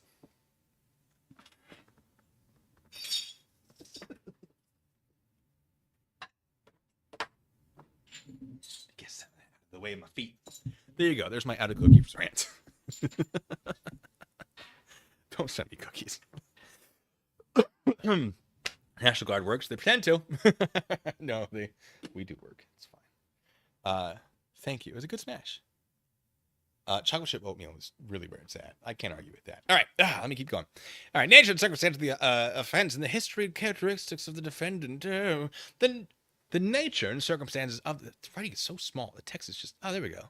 The nature and circumstances of this offense as well as the history and characteristics of DeWitte weigh in favor of a sentence of certainly no more than 33 months. Fact, support DeWitte's request for a sentence of certainly no more than 33 months. With regard to DeWitte's personal characteristics, DeWitte, he's 44 years old. He was born in Newport Richey, Florida. I don't know if that's relevant. His parents I think that's supposed to be separated. At age 3, he loves his mother and refers to her as a saint. He had no meaningful contact with his father, who died from cancer in 2018. His stepfather died of cancer in 2014. So, okay, well, at age 3, are you gonna remember your dad, your birth dad, or you just like, if you got the stepfather at that time? There's some great stepfathers out there. He's from a broken home. All right. Not to take away from the fact that, okay, yeah, I grew up without his dad, but did he grow up without a father figure at all? And is that relevant? Questions. All right. He has one child. His wife lost her job due to absences, which resulted from taking care of their sick child. Now, why did the wife have to take care of that child? Probably because you were getting in trouble and going to jail, bud. That one feels like your fault. You ruined her employment with your own actions. That's not great. Not great. DeWitte had multiple surgeries. I knew about this one. Oh, no. He got surgeries. Oh, yeah, his mom did marry another woman. That's right. and good for her. From a motorcycle accident in 2014, which resulted in him being in a coma for 1 month. I remember there being some contention about that. I don't remember what the deal was, though. He has brain trauma, memory loss, anxiety, depression, and suicidal ideation. He has a bachelor's degree. Now, this was filed. This was filed after the prosecution's like, he doesn't have a bachelor's degree. Now, the attorney is just writing what if DeWitte's like, yeah, I have a bachelor's degree, the attorney's gonna be like, yeah. Because the attorney is questioned about it, the attorney can just go, well, I didn't check, but that's what he said. He's not gonna lie to me, right? If he is, that's his fault. Okay. Right? So the attorney doesn't care. He's gonna, like, my attorney is screwed anyway. You know? What am I gonna check? What am I gonna worry about them finding? He's already borked. I don't remember if he was actually in a coma or if that was, trauma, brain trauma. It's fine. Evidence about a defendant's background is relevant because the belief long held by this society that the defendants who commit criminal acts that are attributable to a disadvantaged background or to emotional or mental problems may be less culpable than defendants who have no such excuse. Yeah, I don't know if that's entirely applicable here, but like maybe a little bit. In this case, DeWitte's background is not an excuse for his actions, but does explain why he would commit the charged offense of tax fraud. I'm not sure suicidal ideations are relevant to tax fraud, or not knowing your dad is relevant to tax fraud. I'm not tracking that logic. Like, I don't disagree that argument. Like, yeah, make the arguments you got to make. Do what you like. Throw whatever's at the wall. Hope it sticks. But like, if I were the judge, and I'm very biased here, I would excuse myself from this if I were the judge because I'm very biased against DeWitte. I'm not going to argue that. But I don't think I'd be real receptive to that argument. But hey, that's the argument you got to make. Like, you gotta. If you're a lawyer, you don't have to, but like, you probably should. All right, purposes of sentencing. All right, the section 3553 alpha 2 lists 4 purposes of sentencing, which can be summarized as just punishment, deterrence, protection of the public, and rehabilitation. Under the parsimony principle, the sentence in this case should be the minimum necessary to accomplish the listed purposes. In this case, there is no need to impose a sentence, certainly no greater than 33 months. Each of the purposes listed by 3553 alpha 2 would be achieved by such a sentence. With regard to a just punishment, DeWitte respectively suggests no more than 33 months is just punishment. Alternatively, DeWitte asks this court to downwardly depart and or to vary or adjust his sentence downward from the advisory guidelines as he said below, which I believe means less than 33 months, which, okay. The kinds of sentences available. Both counts carry a minimum 3 years. Oh my. Because the guidelines are now only advisory and because a guideline, what is my reading doing? Guideline sentence is not presumptively reasonable in this circuit. It follows that a reasonable sentence may fall above or below the guideline range as long as it complies with section 3553 alpha factors. Case law pursuant to Booker, not Booger, then see things, reasons, stuff. Conclusion: for the reasons stated herein, DeWitte spelled incorrectly. There should be an E there. Hold on. Spelled it correctly here. It's sort of fitting because DeWitte would often spell his name incorrectly. We presume to avoid being found doing things he's not supposed to do with just straight up comparison of names. And then a lot of stuff was found after. We're like, oh. When I was finding stuff on him, just, oh, this spelling is different. Interesting. What are you hiding here, bud? Anywho, it feels fitting that it's happening here too. I don't think intentionally. There are a lot of spelling mistakes in in this. For example, the Sergis. That's silly. All right. To impose a sentence of certainly no more than 33 months. Alternatively, and in conjunction, DeWitte ask this court to downwardly depart and or to vary or adjust his sentence downward from the advisory guideline range. Same thing as before. I don't see him arguing for concurrent instead of consecutive. Interesting. Forging Thought says, excuse me, throat's getting a little rough here. Whoever typed this up needs to have a chat with their thumb. The effing thing is out of control. Spacebar is getting beat up mid-word repeatedly. Yeah. It seems entirely. Although if they're formatting it so that every line's the same length, it might cause that. That might be what we're seeing. I don't know. Maybe. Great Gam says misspelling on a federal document. Yeah, it happens. And there's case law that says it's not really that relevant. But like, it's really, if you're hiring an attorney and this is what they're producing, it's really going to affect the attorney more than it's going to affect the case. As far as sort of their professional aesthetic. Because if you go in, if you're like, I want to hire an attorney. Let's see. Oh, here's a public document that they filed. Like a document they filed that is available to the public. I can check their work. And you see Sergi's. I'm moving on to the next lawyer. Probably. Yeah. Jasper says, why up top was it DeWitt if it's not like McName? If it's not like DeWitt, shouldn't be on all caps. I don't know. They do what they want. They sometimes with names, when you have something like that, you just guess, right? Like if the standard is, and in many documents it is, to use all caps for the name, for various reasons. One of them being you don't have to worry about that. Usually, sometimes you just ignore the lowercase part of like McAddicks, for example, if McAddicks is still here, like that lowercase c.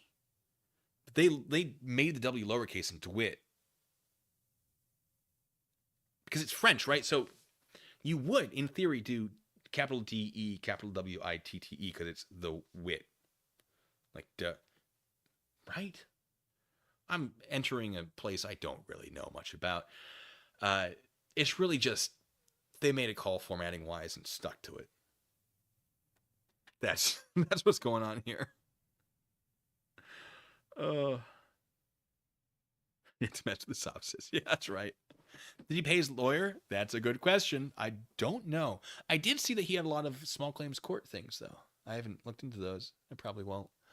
But yeah. Jess says, but they've been spelling it DeWitt and not DeWitt with a capital W. Yeah, I mean, this is true. I don't know.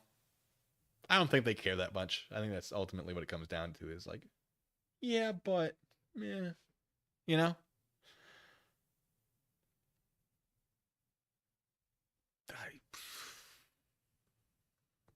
I think this one is a public, I know at some point he got a public defender for something. I don't know if it was this one. This might be a public defender. And if that's the case, yeah, entirely understandable. But yeah, that's Charles E. Taylor Jr. Esquire.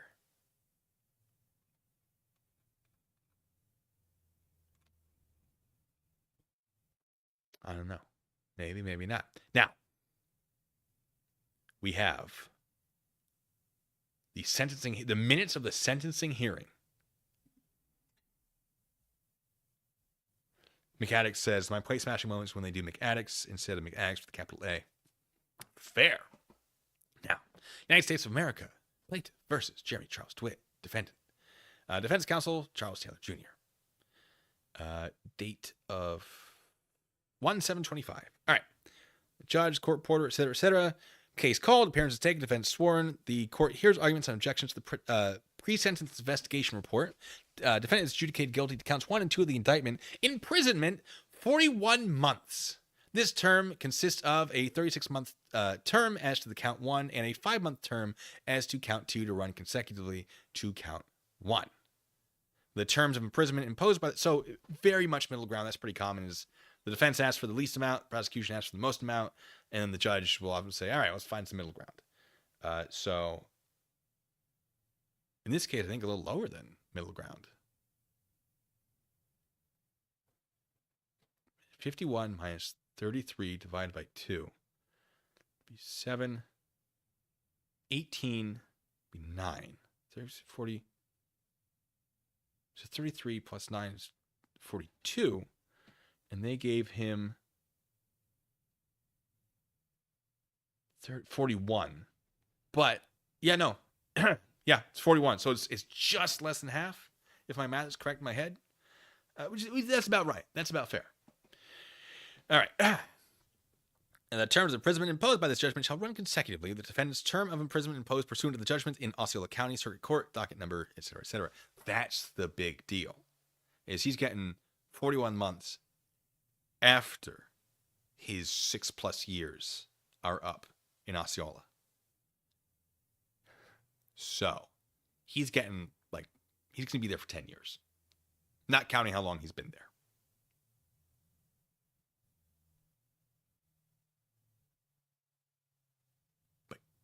Well, it would be, Jess, it would be 51 minus 33 divided by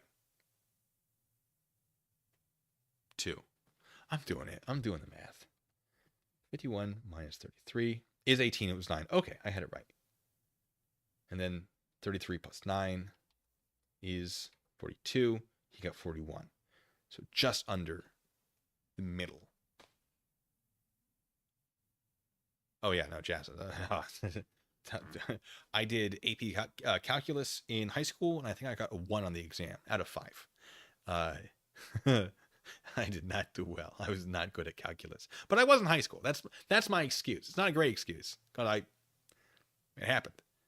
I'm not saying I would have been better if I had been in college. It would have been like a year difference, but did I do that as a junior? I think I did it as a junior, actually. So okay, I'm going to give myself that. If I was 16, I'm doing college level calculus. But I still got a 1 out of 5 on the exam. So that'll be fair. Did not help me out at all. If you get like 5, you might get college credit at college. I don't believe I got college credit.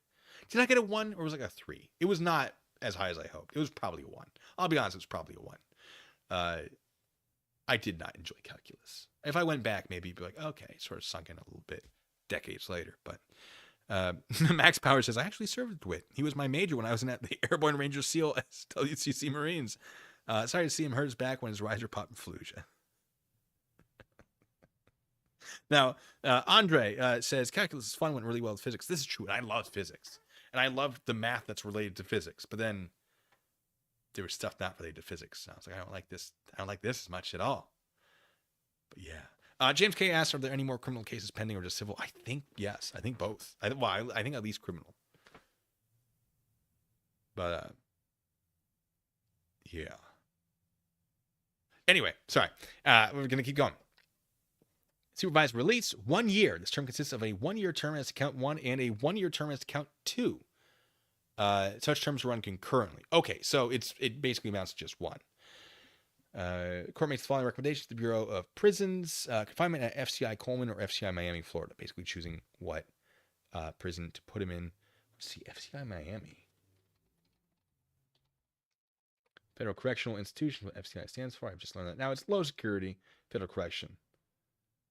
Okay, and then FCI Coleman is also low security. I mean, probably would be. It's not a violent crime. Low security. Okay. So both low security, that's fine. That makes sense. But we also have special conditions of supervised release. He has to get mental health treatment. I mean, if they're going to argue, well, but Judge, he's not mentally well. Okay, well, mental health treatment, you got to get it now. Which is fair. Yeah, no arguments there. No new credit charges or cards. That's interesting. So I guess maybe like there's a concern that he might commit fraud again. So no, you're a cash-based guy these days, or checks maybe. You got to get a collection of DNA. That, I think they already have his DNA, but sure. For felonies, that's not uncommon. And then payment of restitution to the tune of $69,461 to the Department of Treasury Internal Revenue Service. So they got that. Fine is waived. And then special assessment, $200. I don't know what that is. But the prosecution got a lot of what they wanted. And I don't know what the plea deal was. I don't know if he lucked out or not. But he got a very middle-of-the-road sentence for the guidelines. For, we asked this, and the judge was very much sort of in the center. But no credit card. That's interesting. That might be normal for financial crimes. I'm not sure. Payment of restitution. They got that. Hey, good for them. That might be a struggle. And mental health treatment. I hope he does get help. I hope it, if those are the problems, I hope he gets treatment for it. Zero issues with that. And Yeah, he's to be remanded to the custody of the United States Marshals. Huh. Oh. What else we got? We got a judgment in a criminal case. This is the actual judgment itself. 41 months, same thing that we already saw. Oh, no, it's not. All right, supervised release. On release from imprisonment, you will be on supervised release for a term of 1 year. This term consists of a 1-year term as to count 1 and a 1-year term as to count 2, all such terms to run concurrently. Mandatory conditions, and this is, I suspect, very standard stuff here of just like everyone gets this. This is nothing special. You must not commit another federal, state, or local crime. Yeah, that's pretty basic. You must not unlawfully possess a controlled substance. The mandatory drug testing requirement of the Violent Crime Control Act are suspended, because it's not a violent crime, I presume. However, the court orders the defendant to submit to random drug testing not to exceed 104 tests per year. You don't want to... You want to make sure... What is my light's doing? I look great now. Look at all this color. You don't want it to be considered harassment if you're doing it more than 1 every 3 days, because then it can become a problem. You must make restitution in accordance with 18 U.S.C. 3663 and 3663 alpha, or any other statute authorizing a sentence of restitution. You must cooperate in the collection of DNA as directed by the probation officer. The defendant shall comply with the standard, or maybe it's not the boilerplate. Yeah, that's fine. The defendant shall comply with the standard conditions that have been adopted by this court set forth below. There's more. The defendant shall also comply with the additional conditions as follows. All right. As part of your supervised release, again, this is after basically 10 years. You must comply with the following standard conditions of supervision. These conditions are imposed because they establish the basic expectations for your behavior while on supervision and identify the minimum tools needed by probation officers to keep informed, report to the court about, and bring about improvements in your conduct and condition. Now, do keep in mind that he's already struggled with this very recently in other cases. So I wonder if he can get out for good behavior. He might not do 10 years. Good behavior probably applies. I don't know how it applies. But, Great Gam says he did a lot of chargeback. That's fair, but that's not part of this case. So, I'm wondering if maybe there's another document in this case somewhere that's like, this is what he's doing with financial crimes, and that's relevant to it. Because I don't know that they talked about, the stuff we read, it didn't talk about chargebacks, but I do remember some stuff about that. Yeah. All right. Let me get a little zoom in. Nah. All right. Let's go out. What we got? You must report to the probation officer in the federal judicial district where you are authorized to reside within 72 hours of your release from imprisonment, unless the probation officer instructs you to report to a different probation office or within a different time frame. After initially reporting to the probation officer or office, the defendant will receive instructions from the court or the probation officer about how and when the defendant must report to the probation officer, and the defendant must report to the probation officer as instructed. After initially reporting to the probation officer or office, I think this is the boilerplate stuff. You will receive instructions from the court or the probation officer about how and when you must report to the probation officer, and you must report to the probation officer as instructed. You must not knowingly leave the federal judicial district where you are authorized to reside without first getting permission from the court or the probation officer. You must answer truthfully the questions asked by your probation officer. You must live at a place approved by the probation officer. If you plan to change where you live or anything about your living arrangements, such as the people you live with, you must notify the probation officer at least 10 days before the change. If you notify the probation officer in advance, it is not possible due to unanticipated circumstances. You must notify the probation officer within 72 hours of becoming aware of a change or expected change. You must allow the probation officer to visit you at any time of your... Sorry, the word's a little small. It's a bit of a distance from me on my screen. At any time in your home or elsewhere, and you must permit the probation officer to take any items prohibited by the conditions of your supervision that he or she observes in plain view. You must work full-time, at least 30 hours per week. Oh, that's interesting. At a lawful type of employment, unless the probation officer... I guess that makes sense. Yeah, okay. Unless the probation officer excuses you from doing so, if you do not have full-time employment, you must try to find full-time employment unless the probation officer excuses you from doing so. If you plan to change where you work or anything about your work, such as your position or your job responsibilities, you must notify the probation officer at least 10 days before the change. If notifying the probation officer at least 10 days in advance is not possible due to unanticipated circumstances, you must notify the probation officer within 72 hours of becoming aware of a change or expected change. Sorry, it's a lot to go through. You must not own, possess, or have access to a firearm, ammunition, destructive device, or dangerous weapon, i.e. anything that was designed or is modified for specific purposes of causing injury or death to another person, such as nunchakus or tasers. Interesting choices of examples. I wonder if there's a reason for that. Oh, I missed one. You must not communicate or interact with someone you know is engaged in criminal activity. If you know someone has been convicted of a felony, you must not knowingly communicate or interact with that person without first getting the permission of the probation officer. That's interesting as well. I don't read these that often, so they're little nuggets. I'm like, yeah, that makes sense. That makes sense. Oh, interesting. Yeah. All right. You must not act or make any agreement with a law enforcement agency to act as a confidential human source or informant without first getting the permission of the court. That's interesting. I don't know that I've seen that before, but again, I don't read these that often, so I probably wouldn't have come across it in normal day-to-day activities. Interesting. I mean, I guess that makes sense, because if you're a confidential source, the presumption is that you're interacting with people who are engaged in criminal activity, because that's the point. You are the source of that information. Yeah, no, that checks out. That makes sense. Where was I? The probation officer determines that you pose a risk to another person, including an organization. The probation officer may require you to notify the person about the risk, and you must comply with that instruction. The probation officer may contact the person, confirm that you have notified that person about the risk, and you must follow the instructions of the probation officer related to the conditions of supervision. All right, basic stuff. And then probation office use only. And then criminal monetary penalties, boop, boop, boop, boop, total loss, etc., etc. Defendant shall participate in a mental health treatment program, outpatient and or inpatient, and follow the probation officer's instructions regarding the implementation of this court's directive. Further, the defendant shall contribute to the cost of these services, not to exceed an amount determined reasonably by the probation officer's or office's sliding scale for mental health treatment services. The defendant shall be prohibited from incurring new credit charges, opening additional lines of credit, or making an obligation for any major purchase without proof of the probation officer. The defendant shall provide the probation officer access to any request for financial information. The defendant shall cooperate in the collection of DNA and shall pay restitution. Schedule of payments, and that's it. And those are the documents I have. I do have something from Reddit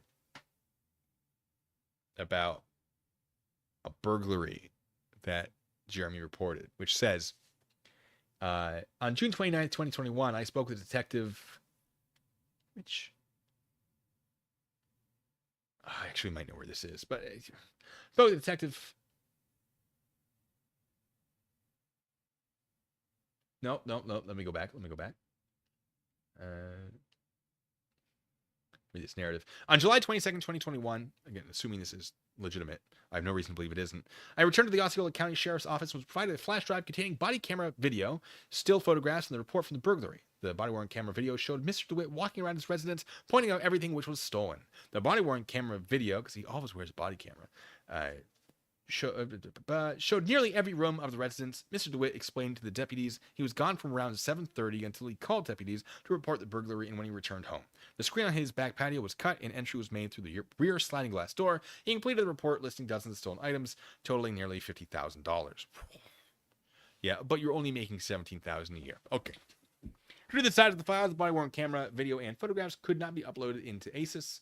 It's their, I assume their video storage system, but it is securely stored within the case file. July 29th, 2021, telephone call with Osceola County Sheriff's Office burglary detective. On July 29th, 2021, I spoke with Detective Tyler Fox, the Osceola County Sheriff's Office Property Crimes Division. He is the detective assigned to the residential burglary of Jeremy Dewitte. He informed me Mr. Dewitte has refused to allow him to access his Apple devices, so they may be tracked by law enforcement and returned to him. So if he's claiming Apple devices were stolen, and he has access to those devices, like the account, the presumption would be, okay, well, let us have access to it so that we can track it and catch the person who has it. And it's weird that someone would not agree to that. I mean, you don't have to, but you're like, this wouldn't be obstruction of justice because you are the victim. Like, you're not obstructing the they would need a warrant to do it, to force him to do it. And then if he didn't obey the warrant, that would probably be obstruction. And that would be obstruction. But if it's a voluntary thing and he's like, no, I don't want to. It's weird, but he can make that call. That is a decision he is allowed to make. It's just, it's interesting. It suggests that maybe he's hiding something, but it is not evidence more than anything circumstantial that he would be hiding something. He also stated Mr. DeWitte informed him his surveillance cameras were not functioning the day of the burglary, but refused to allow him to view the camera footage to confirm. Also interesting. But he doesn't have to allow the viewing of it. Like, he can make that call. He's allowed to make that call. It is weird. And I'll tell you what they're probably thinking in a moment. Detective Fox also stated Mr. DeWitte had no serial numbers for anything which was stolen. And that's not that weird because people often don't write down this. Like, right? If you have valuable items, document the serial numbers. Put them somewhere safe. Put them in the cloud. Put them somewhere. Because if things get stolen, police generally aren't going to actively, start looking under rocks.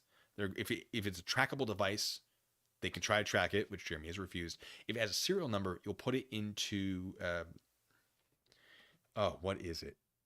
There's like a database you enter serial numbers into, and then if it comes up like a pawn shop, for example, or in a report or somewhere the government is documenting it. Pawn shop's not government, but they're part of this program. A flag goes out and like a notification gets sent to whoever is in charge of that investigation. So you want that. It's passive. If you don't have that, you're probably not getting your device back. Like it's I'm not saying you won't, but oh man, good luck. Good luck. Document your serial numbers. Anyway. He didn't. It's not abnormal. People often don't, but there are a lot of things that started coming together here. I'll keep going. I located a residential burglary claim from June 2021. I reached out to the claimant, New American Funding, and was contacted via email. I was informed New American Funding is a lien holder on the property, and they filed a claim with their insurer, Proctor Loan Protector, for the damage to the residence. I was provided with a declaration page, first notice of loss call from Mr. DeWitte, and a record of payment on this claim. In the first notice of loss call, Mr. DeWitte reports robbery and gave a similar version of events as he provided to responding deputies. And then there is July 22nd, 2021, attempted record retrieval from Osceola County Sheriff's Office. On July 21st, 2021, I received an email stating the records pertaining to Mr. DeWitte's residential burglary were ready to be picked up. I emailed back stating I would arrive the next day. I arrived the next day and was informed the individual who informed me the records were ready was not at work and the records could not be located. And then on July 23, they received the records from Osceola County. So this might be, if I were looking for this to verify this, because this is from Reddit, so I'm not going to verify it as all of the information. But if I were guessing text post order, where this would be, if this is related to, would it be this? No, I don't know. I don't know which case this is. But interesting. So let me tell you what that makes me think. That makes me think he's committing insurance fraud by pretending he stole something. And then this is not evidence that he is. It's just makes me feel that way. And I think the deputies and officers that are involved in this feel probably similar. Can they prove it? I don't know. It'll be up to the insurance company to probably mess around with. But yeah, hey, I have a thing that was stolen and it can be tracked. Okay, let's track it. No. Hey, you have security cameras that we know have worked in the past. We've seen footage from those cameras that have been released. Hey, you got security cameras. Let's check them. Well, they don't work. Can we just make sure? No. Okay. That's fine. Weird though. Almost like, I mean, maybe they just don't work, and he's just like, no, I'm not gonna cooperate because I don't like police because they've been harassing me. Okay. Or maybe it'll show him breaking into his own house. Interesting. But we can't prove it either way. We'll just let it go. At the end of the day, we'll just close this as we've done everything we can and have a lovely day. Oh, but we could do a passive investigation. Do you have the serial numbers? No. Isn't that interesting? Okay. Now, they're not going to then turn around and be like, is this HRA's fraud? Because ultimately, the insurance company gets to basically make that claim. Unless the police on the spot can say, aha, ha, ha, ha, ha, ha, ha. But nothing in that establishes it. But I bet they're thinking it. That's some weird stuff. So, yeah. That's what I got, folks. That's, 3 hours in. I get distracted easily. Oh, Friday, how's it going? Uh, database NCIC take photos of all serial numbers for your electronics and boomsticks and create backups just in case something happens. You need to report it. NCIC is a national database. Yes, that sounds right. There's something else. There's something that's specific for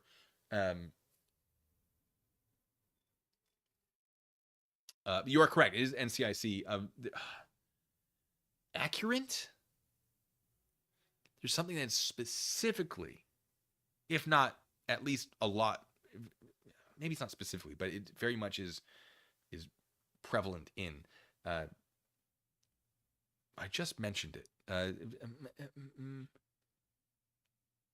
Store civil. I'm gonna start sounding it out in my brain. I'm just gonna start saying words, and they'll come to me eventually. It's right there. When you need money, you sell your item. Pawn shop. That's it. Pawn shops. Pawn shops have a database they also register stuff in. Yeah. Because they're not going to be turning over rocks. They will insert stuff into these databases for a passive investigation. And if it pops up, they'll go after it. But like, there's no other reasonable way really to deal with it. So, yeah.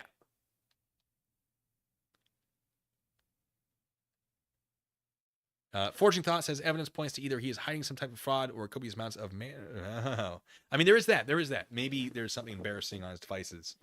And I mean, I think reasonably would be concerned that if the police get his devices, they're going to start releasing stuff from it, because there was a lot of stuff that was released that was obtained from his hard drives, from his body-worn camera. Some of it maybe, I don't know if it should or should not have, but there's a lot that was released. And so I think, not unreasonably, he might be worried that something similar is going to happen. There's going to be a leak of information to someone like Real World Police or me. Yeah. So it could be that. Maybe he has something compromising. And not like criminally compromising, or maybe criminally compromising. But it could just be embarrassing, and he's worried someone's going to leak it because something at least similar has happened in the past. Yeah. Is he Fraudy's in here? Oh, Taco, hello. How's it going? Yoshi's a very happy boy. It's good to hear.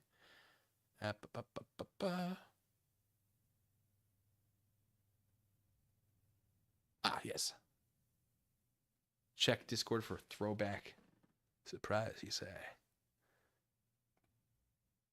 A throwback surprise, you say.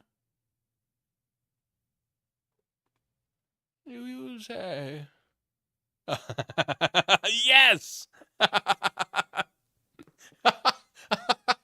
I forgot about these. God, I love these so much. I had completely, and I feel bad because I love them so much.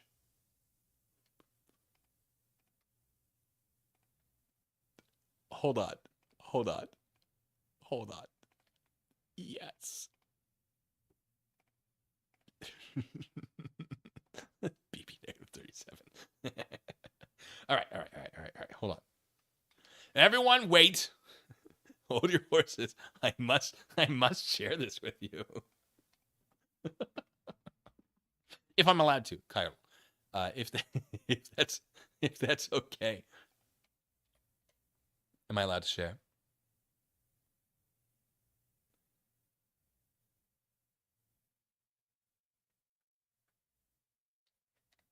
Oh, these. All of them are so good. I just sound like a crazy person because, like, nobody but us. I mean, you don't know which ones I'm looking at right now, but you know what they are.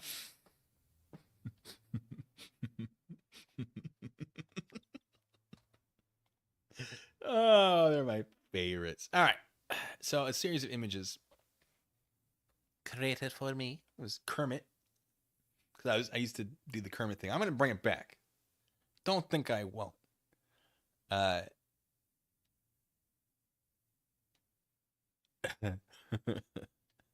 Okay, I'll do the droid as well, because that was fun. I don't remember the droid. I don't know if I remember seeing that one. I know I don't remember seeing it. I don't remember if it was shared. Ooh. That's very good. All right.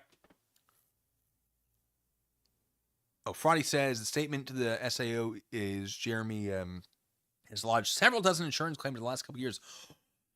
Then I think this might not be the last video. Oh, Max Power says I need a big toy cop bike with purple lights on the desk, and when the lights detect, it switches on lights and sirens. That would be fun. Oh,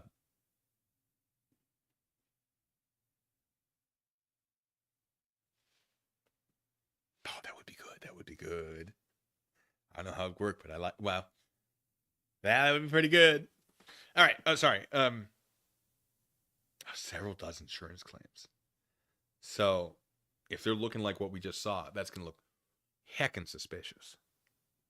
The insurance company surely is tracking that. Because at the end of the day, the insurance company is the victim. I mean, filing a false police report, sure, because you need to file the police report to do the insurance claim, and that's, I think, they require you to do that so that there's like a criminal element to it. But I believe the insurance company is going to have to start making a fuss, and then you'll see possible civil and criminal action. But I'm guessing we're gonna see that happen potentially. It's Cormit, not Kermit. That's right. What happened with the Biddler's appeals? Last I heard, it was still going. I don't know that I've seen there was a resolution yet. Can I scratch my mustache? Anyway, let me show you. Let me show you these beautiful things.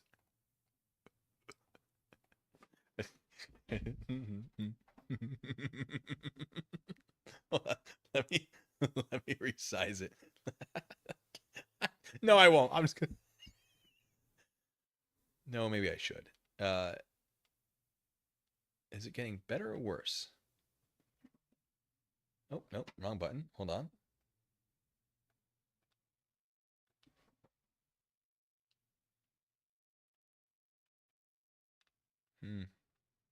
Yeah, there are a lot of them. You can see how many there are that we're about to see.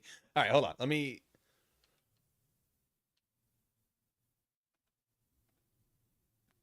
What are my buttons doing? Come on, buttons. Do your thing. All right. Foot pedal. Nope. Click on that. No. No. There we go. What do you mean you can't resize it? Oh, now it's giving me trouble to give me trouble. Sorry, guys. Hold on. What if I do? There we go. Nope.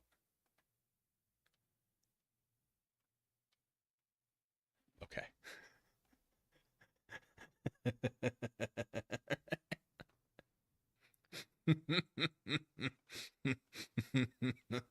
Oh, I love it so much.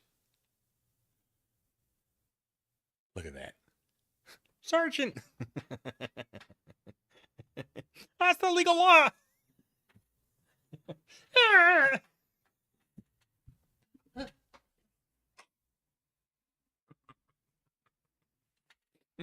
Wait. You better figure it out real quick.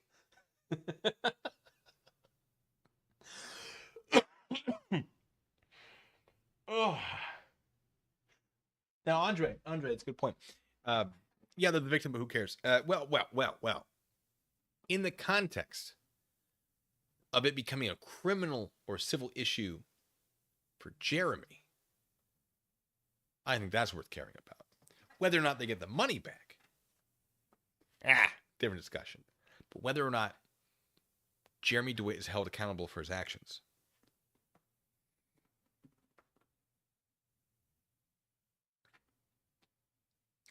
I have no opposition currently to that. There are more. Children, cover your ears. Fuck boy! Let me. There you go. See? Yay. What's the last one? Oh, yes. Negative 37. There's the eyes. The eyes just do it for me.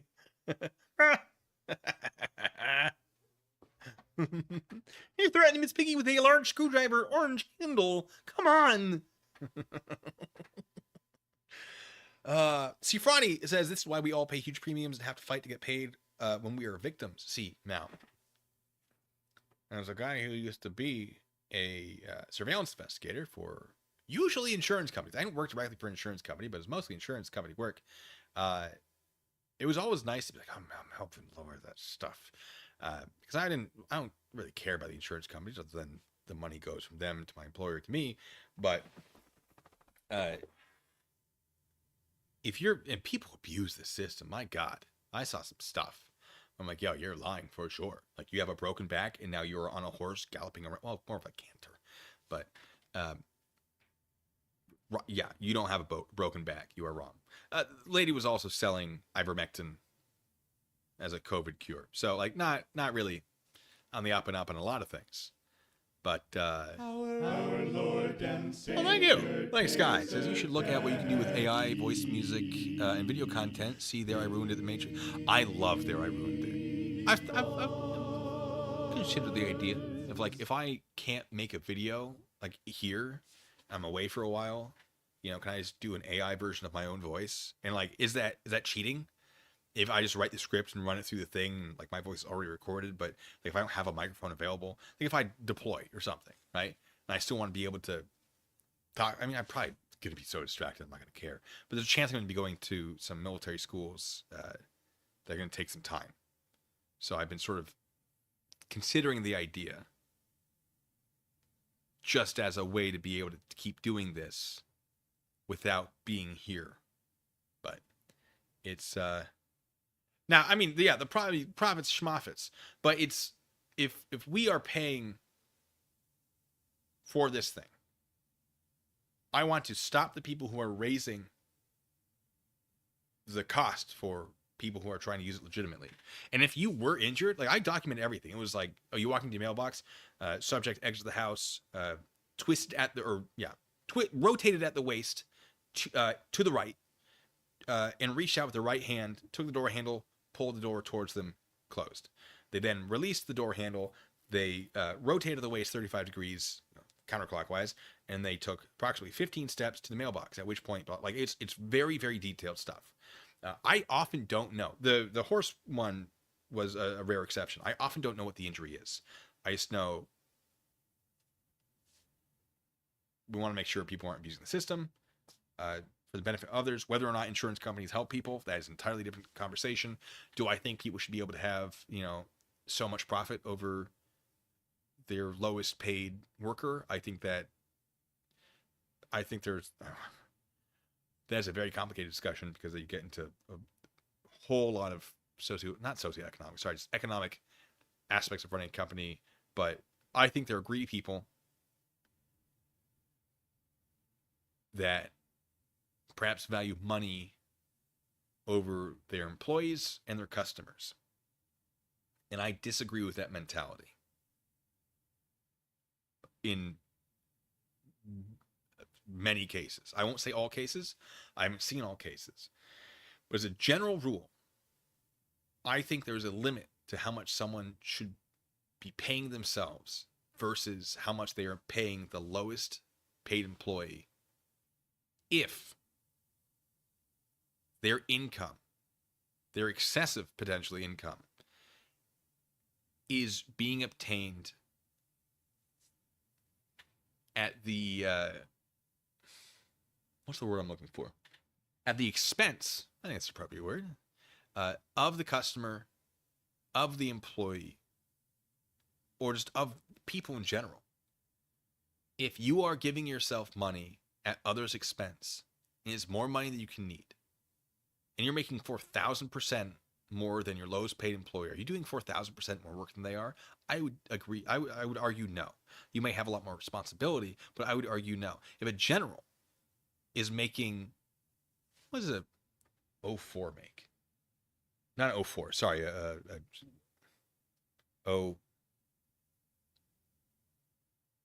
What am I saying?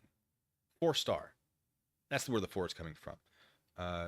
4-star general salary. We're about to get into it now. All right. So the 4-star general in the United States earns monthly a base pay of around $18,000, or about $115 an hour. That's a lot of money, but they got a lot going on. I don't think they get much sleep. You have to work incredibly, generally, well, the idea is you work incredibly hard to get there. Yeah, they make about, it's $268,000 a year. That is less than the president. If you're making, we'll go with the president. The president makes what, like $400,000 a year? That's the salary. If you're making $10 million a year, you're not doing, however, 1,000% more work than your lowest paid employee. And you do not have more responsibility than the president. So I don't think either of those things would be a valid argument of like, well, I do more work or I have more responsibility. No, I don't think you do. I don't think you should be giving yourself more money than the president of the United States makes at the expense of other people. That's my personal belief. Am I going to do anything about it? I don't know. I'm not going to do as much as some people did. One person did. But I have thoughts about it. How much action I care to take about it, I haven't put thought into. How involved do I want to be in this? So, Touche says, L&I investigator found a woman who said she couldn't work that went to an internationally known amusement park riding roller coasters. Video shown in court, an employer recouped all losses back. Yeah, Yeah. Mechanic says, you better not be getting deployed, take us by force, eh? Oh,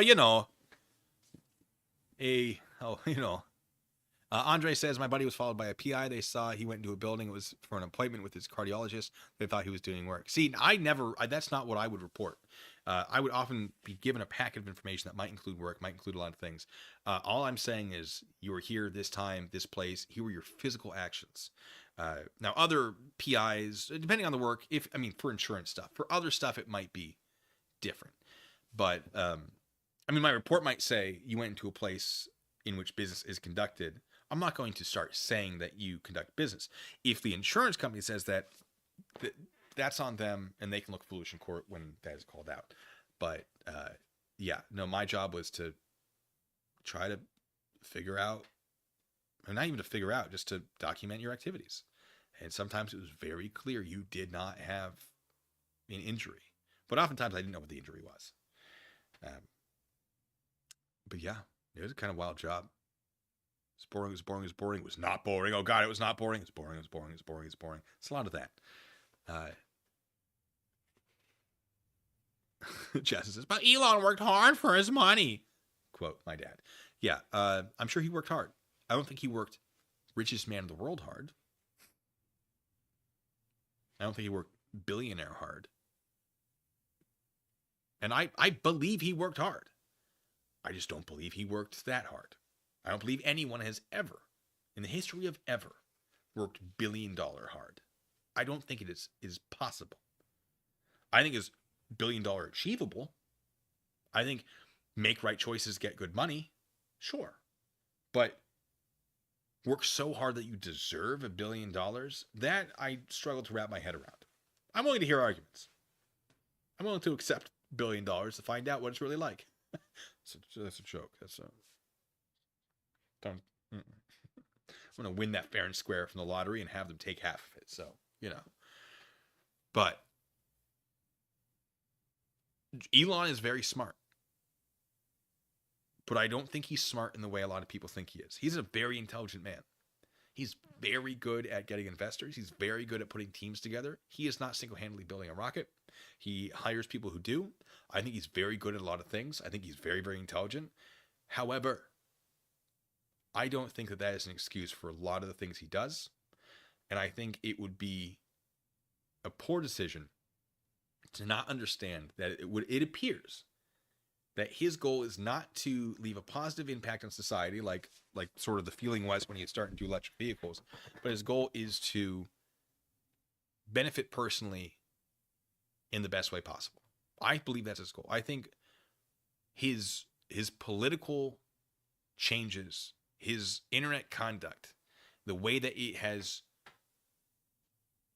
drifted significantly is because he doesn't actually have the moral values that were assigned to him either by himself or others, but he's in fact a businessman trying to do business in the way that is best for him.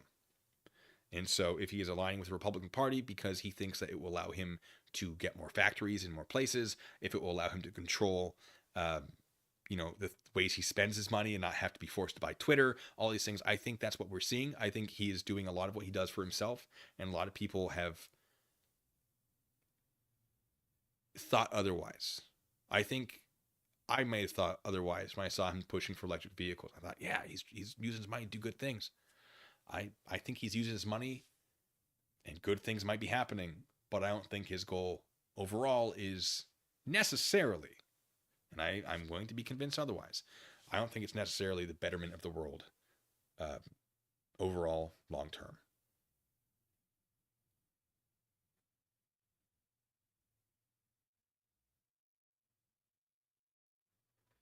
But I'm not going to argue that he's not intelligent, because he obviously is. But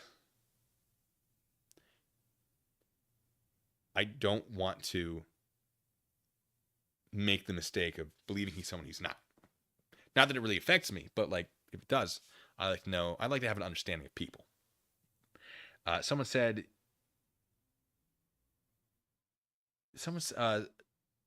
Next guy says the only thing he's good at is raising money. Yeah, he's a psychopath. I think he's a sociopath. No, sociopath. And not to say like evil sociopath. A lot of people have negative connotations. I think he just doesn't care, right? It's not about how do people feel. It's what can people accomplish. And to get really far in business, you often have to be a sociopath. You have to not care about people.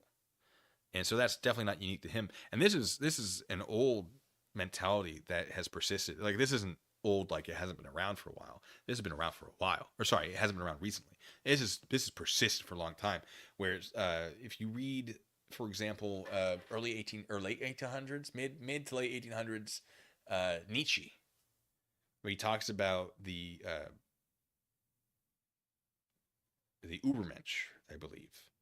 And it's not a Nazi thing. They stole it.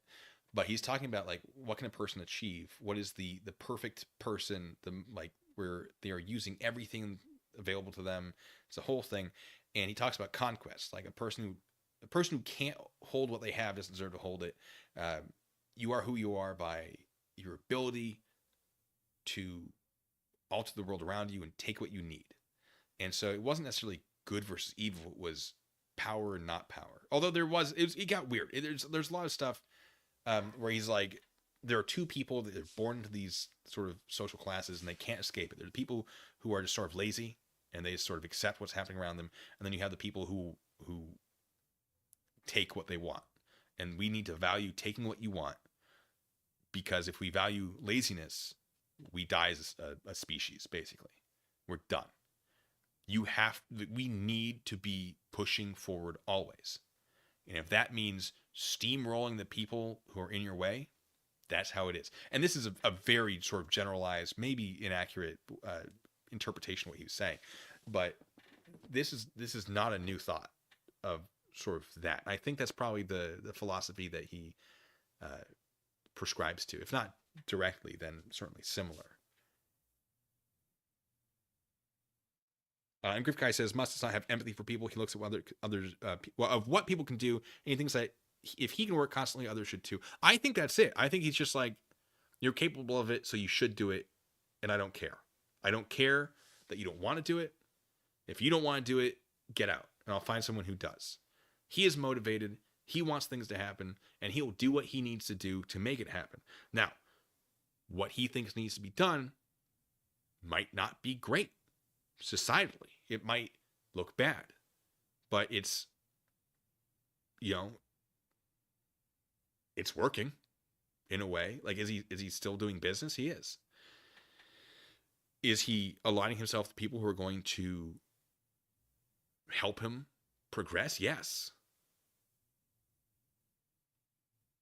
I think his explanation, the explanation I don't think is that he's evil. I think it's just that he's selfish. Just like everybody is selfish to a degree. Everyone, my personal philosophy is everyone does everything that they do for selfish reasons. And sometimes it's like, I want to help society. Why? Makes you feel good? Selfish, right? Not bad selfish. There's good selfish. There's bad selfish. There's selfish that helps people. There's selfish that hurts people.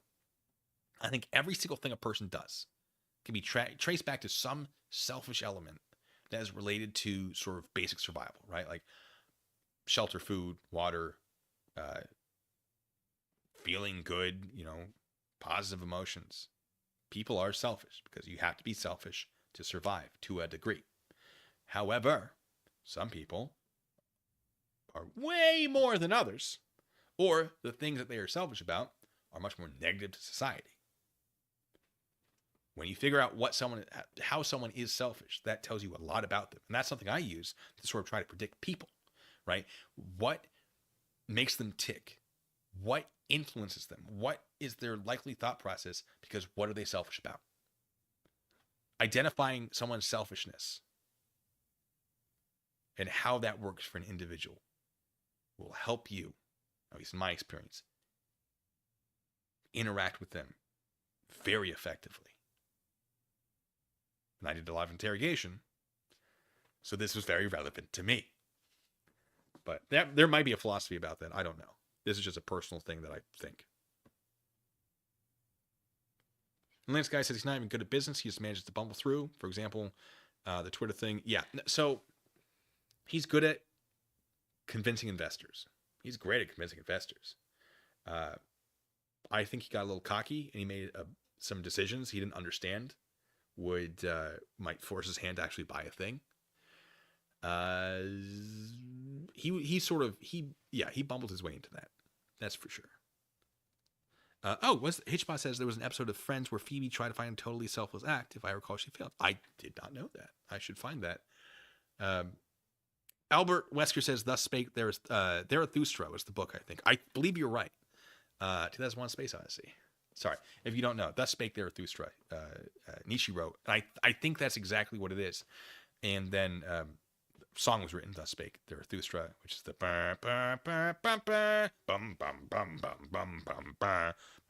anyway, 2001: Space Odyssey is that song. Fun facts, a lot of fun facts. Max Power says he doesn't claim to be a free speech absolutist. Listen, he'll claim what he claims if he thinks it's going to benefit him. That's my theory.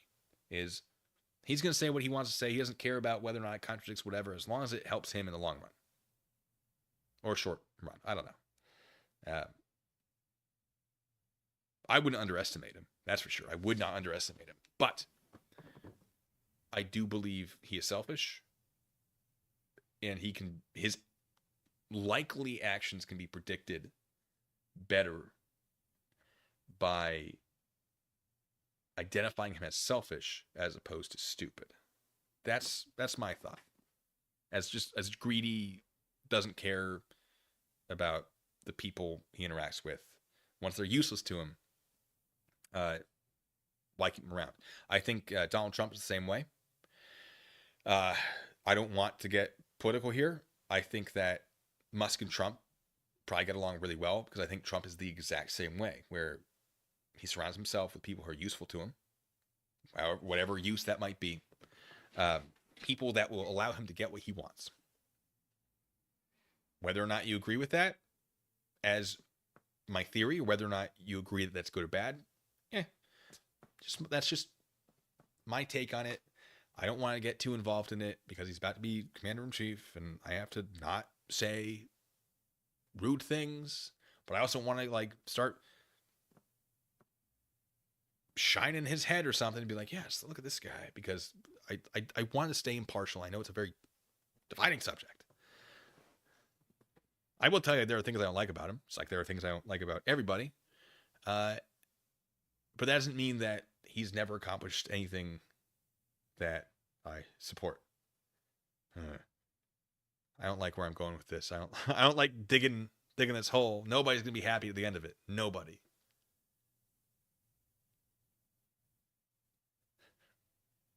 Lisa says, I think they'll eventually turn on each other. Too much ego. It's entirely possible. Yeah. Anyway, I'm at like almost 3.5 hours. I should get going. I got to eat some foods. I got drill tomorrow. Yeah, I got some sleeps too. But hey, you guys are great. Thank you so much for being here. As always,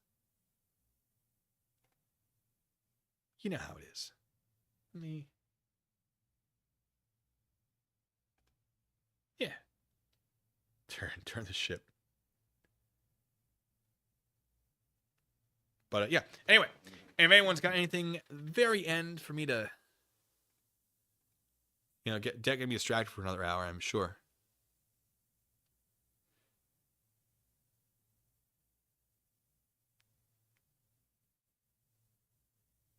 But I digress. Hold on.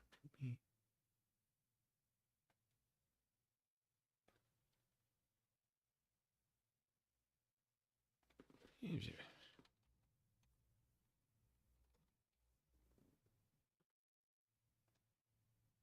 All right. All right. Anything else for local next time? Twitch stream. I'm thinking of Twitch stream. Yeah, the beard's gonna be. I want to do a stream before it was gone. That's why I'm doing this today. We do need a gaming stream soon, for sure. Scott says, "Thank you for doing a stream. Didn't forget to visit Tucson, or don't forget to visit Tucson." Oh, that's right. I still have that. I have that right here. I have it right here. I got distracted. You know how easy it is for me to get distracted. Look at this guy. It's incredible. It's got the wings, the Dewitte wings. It's got the you can't see it. It's got the X on it. In case you still can't see it. Yeah, there. And then it's got this little BB-8 situation going. I love it. It's great. It's so good. Pirate themed show. Okay. All right. Yeah. Let me know when the birthday might be. Almost 9:30. No more distractions. All right. I'm out. Where's -37? -37 is the score DeWitt got on his polygraph test for Dr. Phil. Very deceptive, apparently, allegedly. You believe these things, but that's the reason it's -37. Anyway, I'm out of here. Ladies and gentlemen, thank you so much for being here. You guys are wonderful, as always. Very generous. I'm going to buy that gold jacket now, and it's going to be great. So, if I don't have anything else, until the next time, I think that covers it. Until the next time, ladies and gentlemen, be good, stay safe.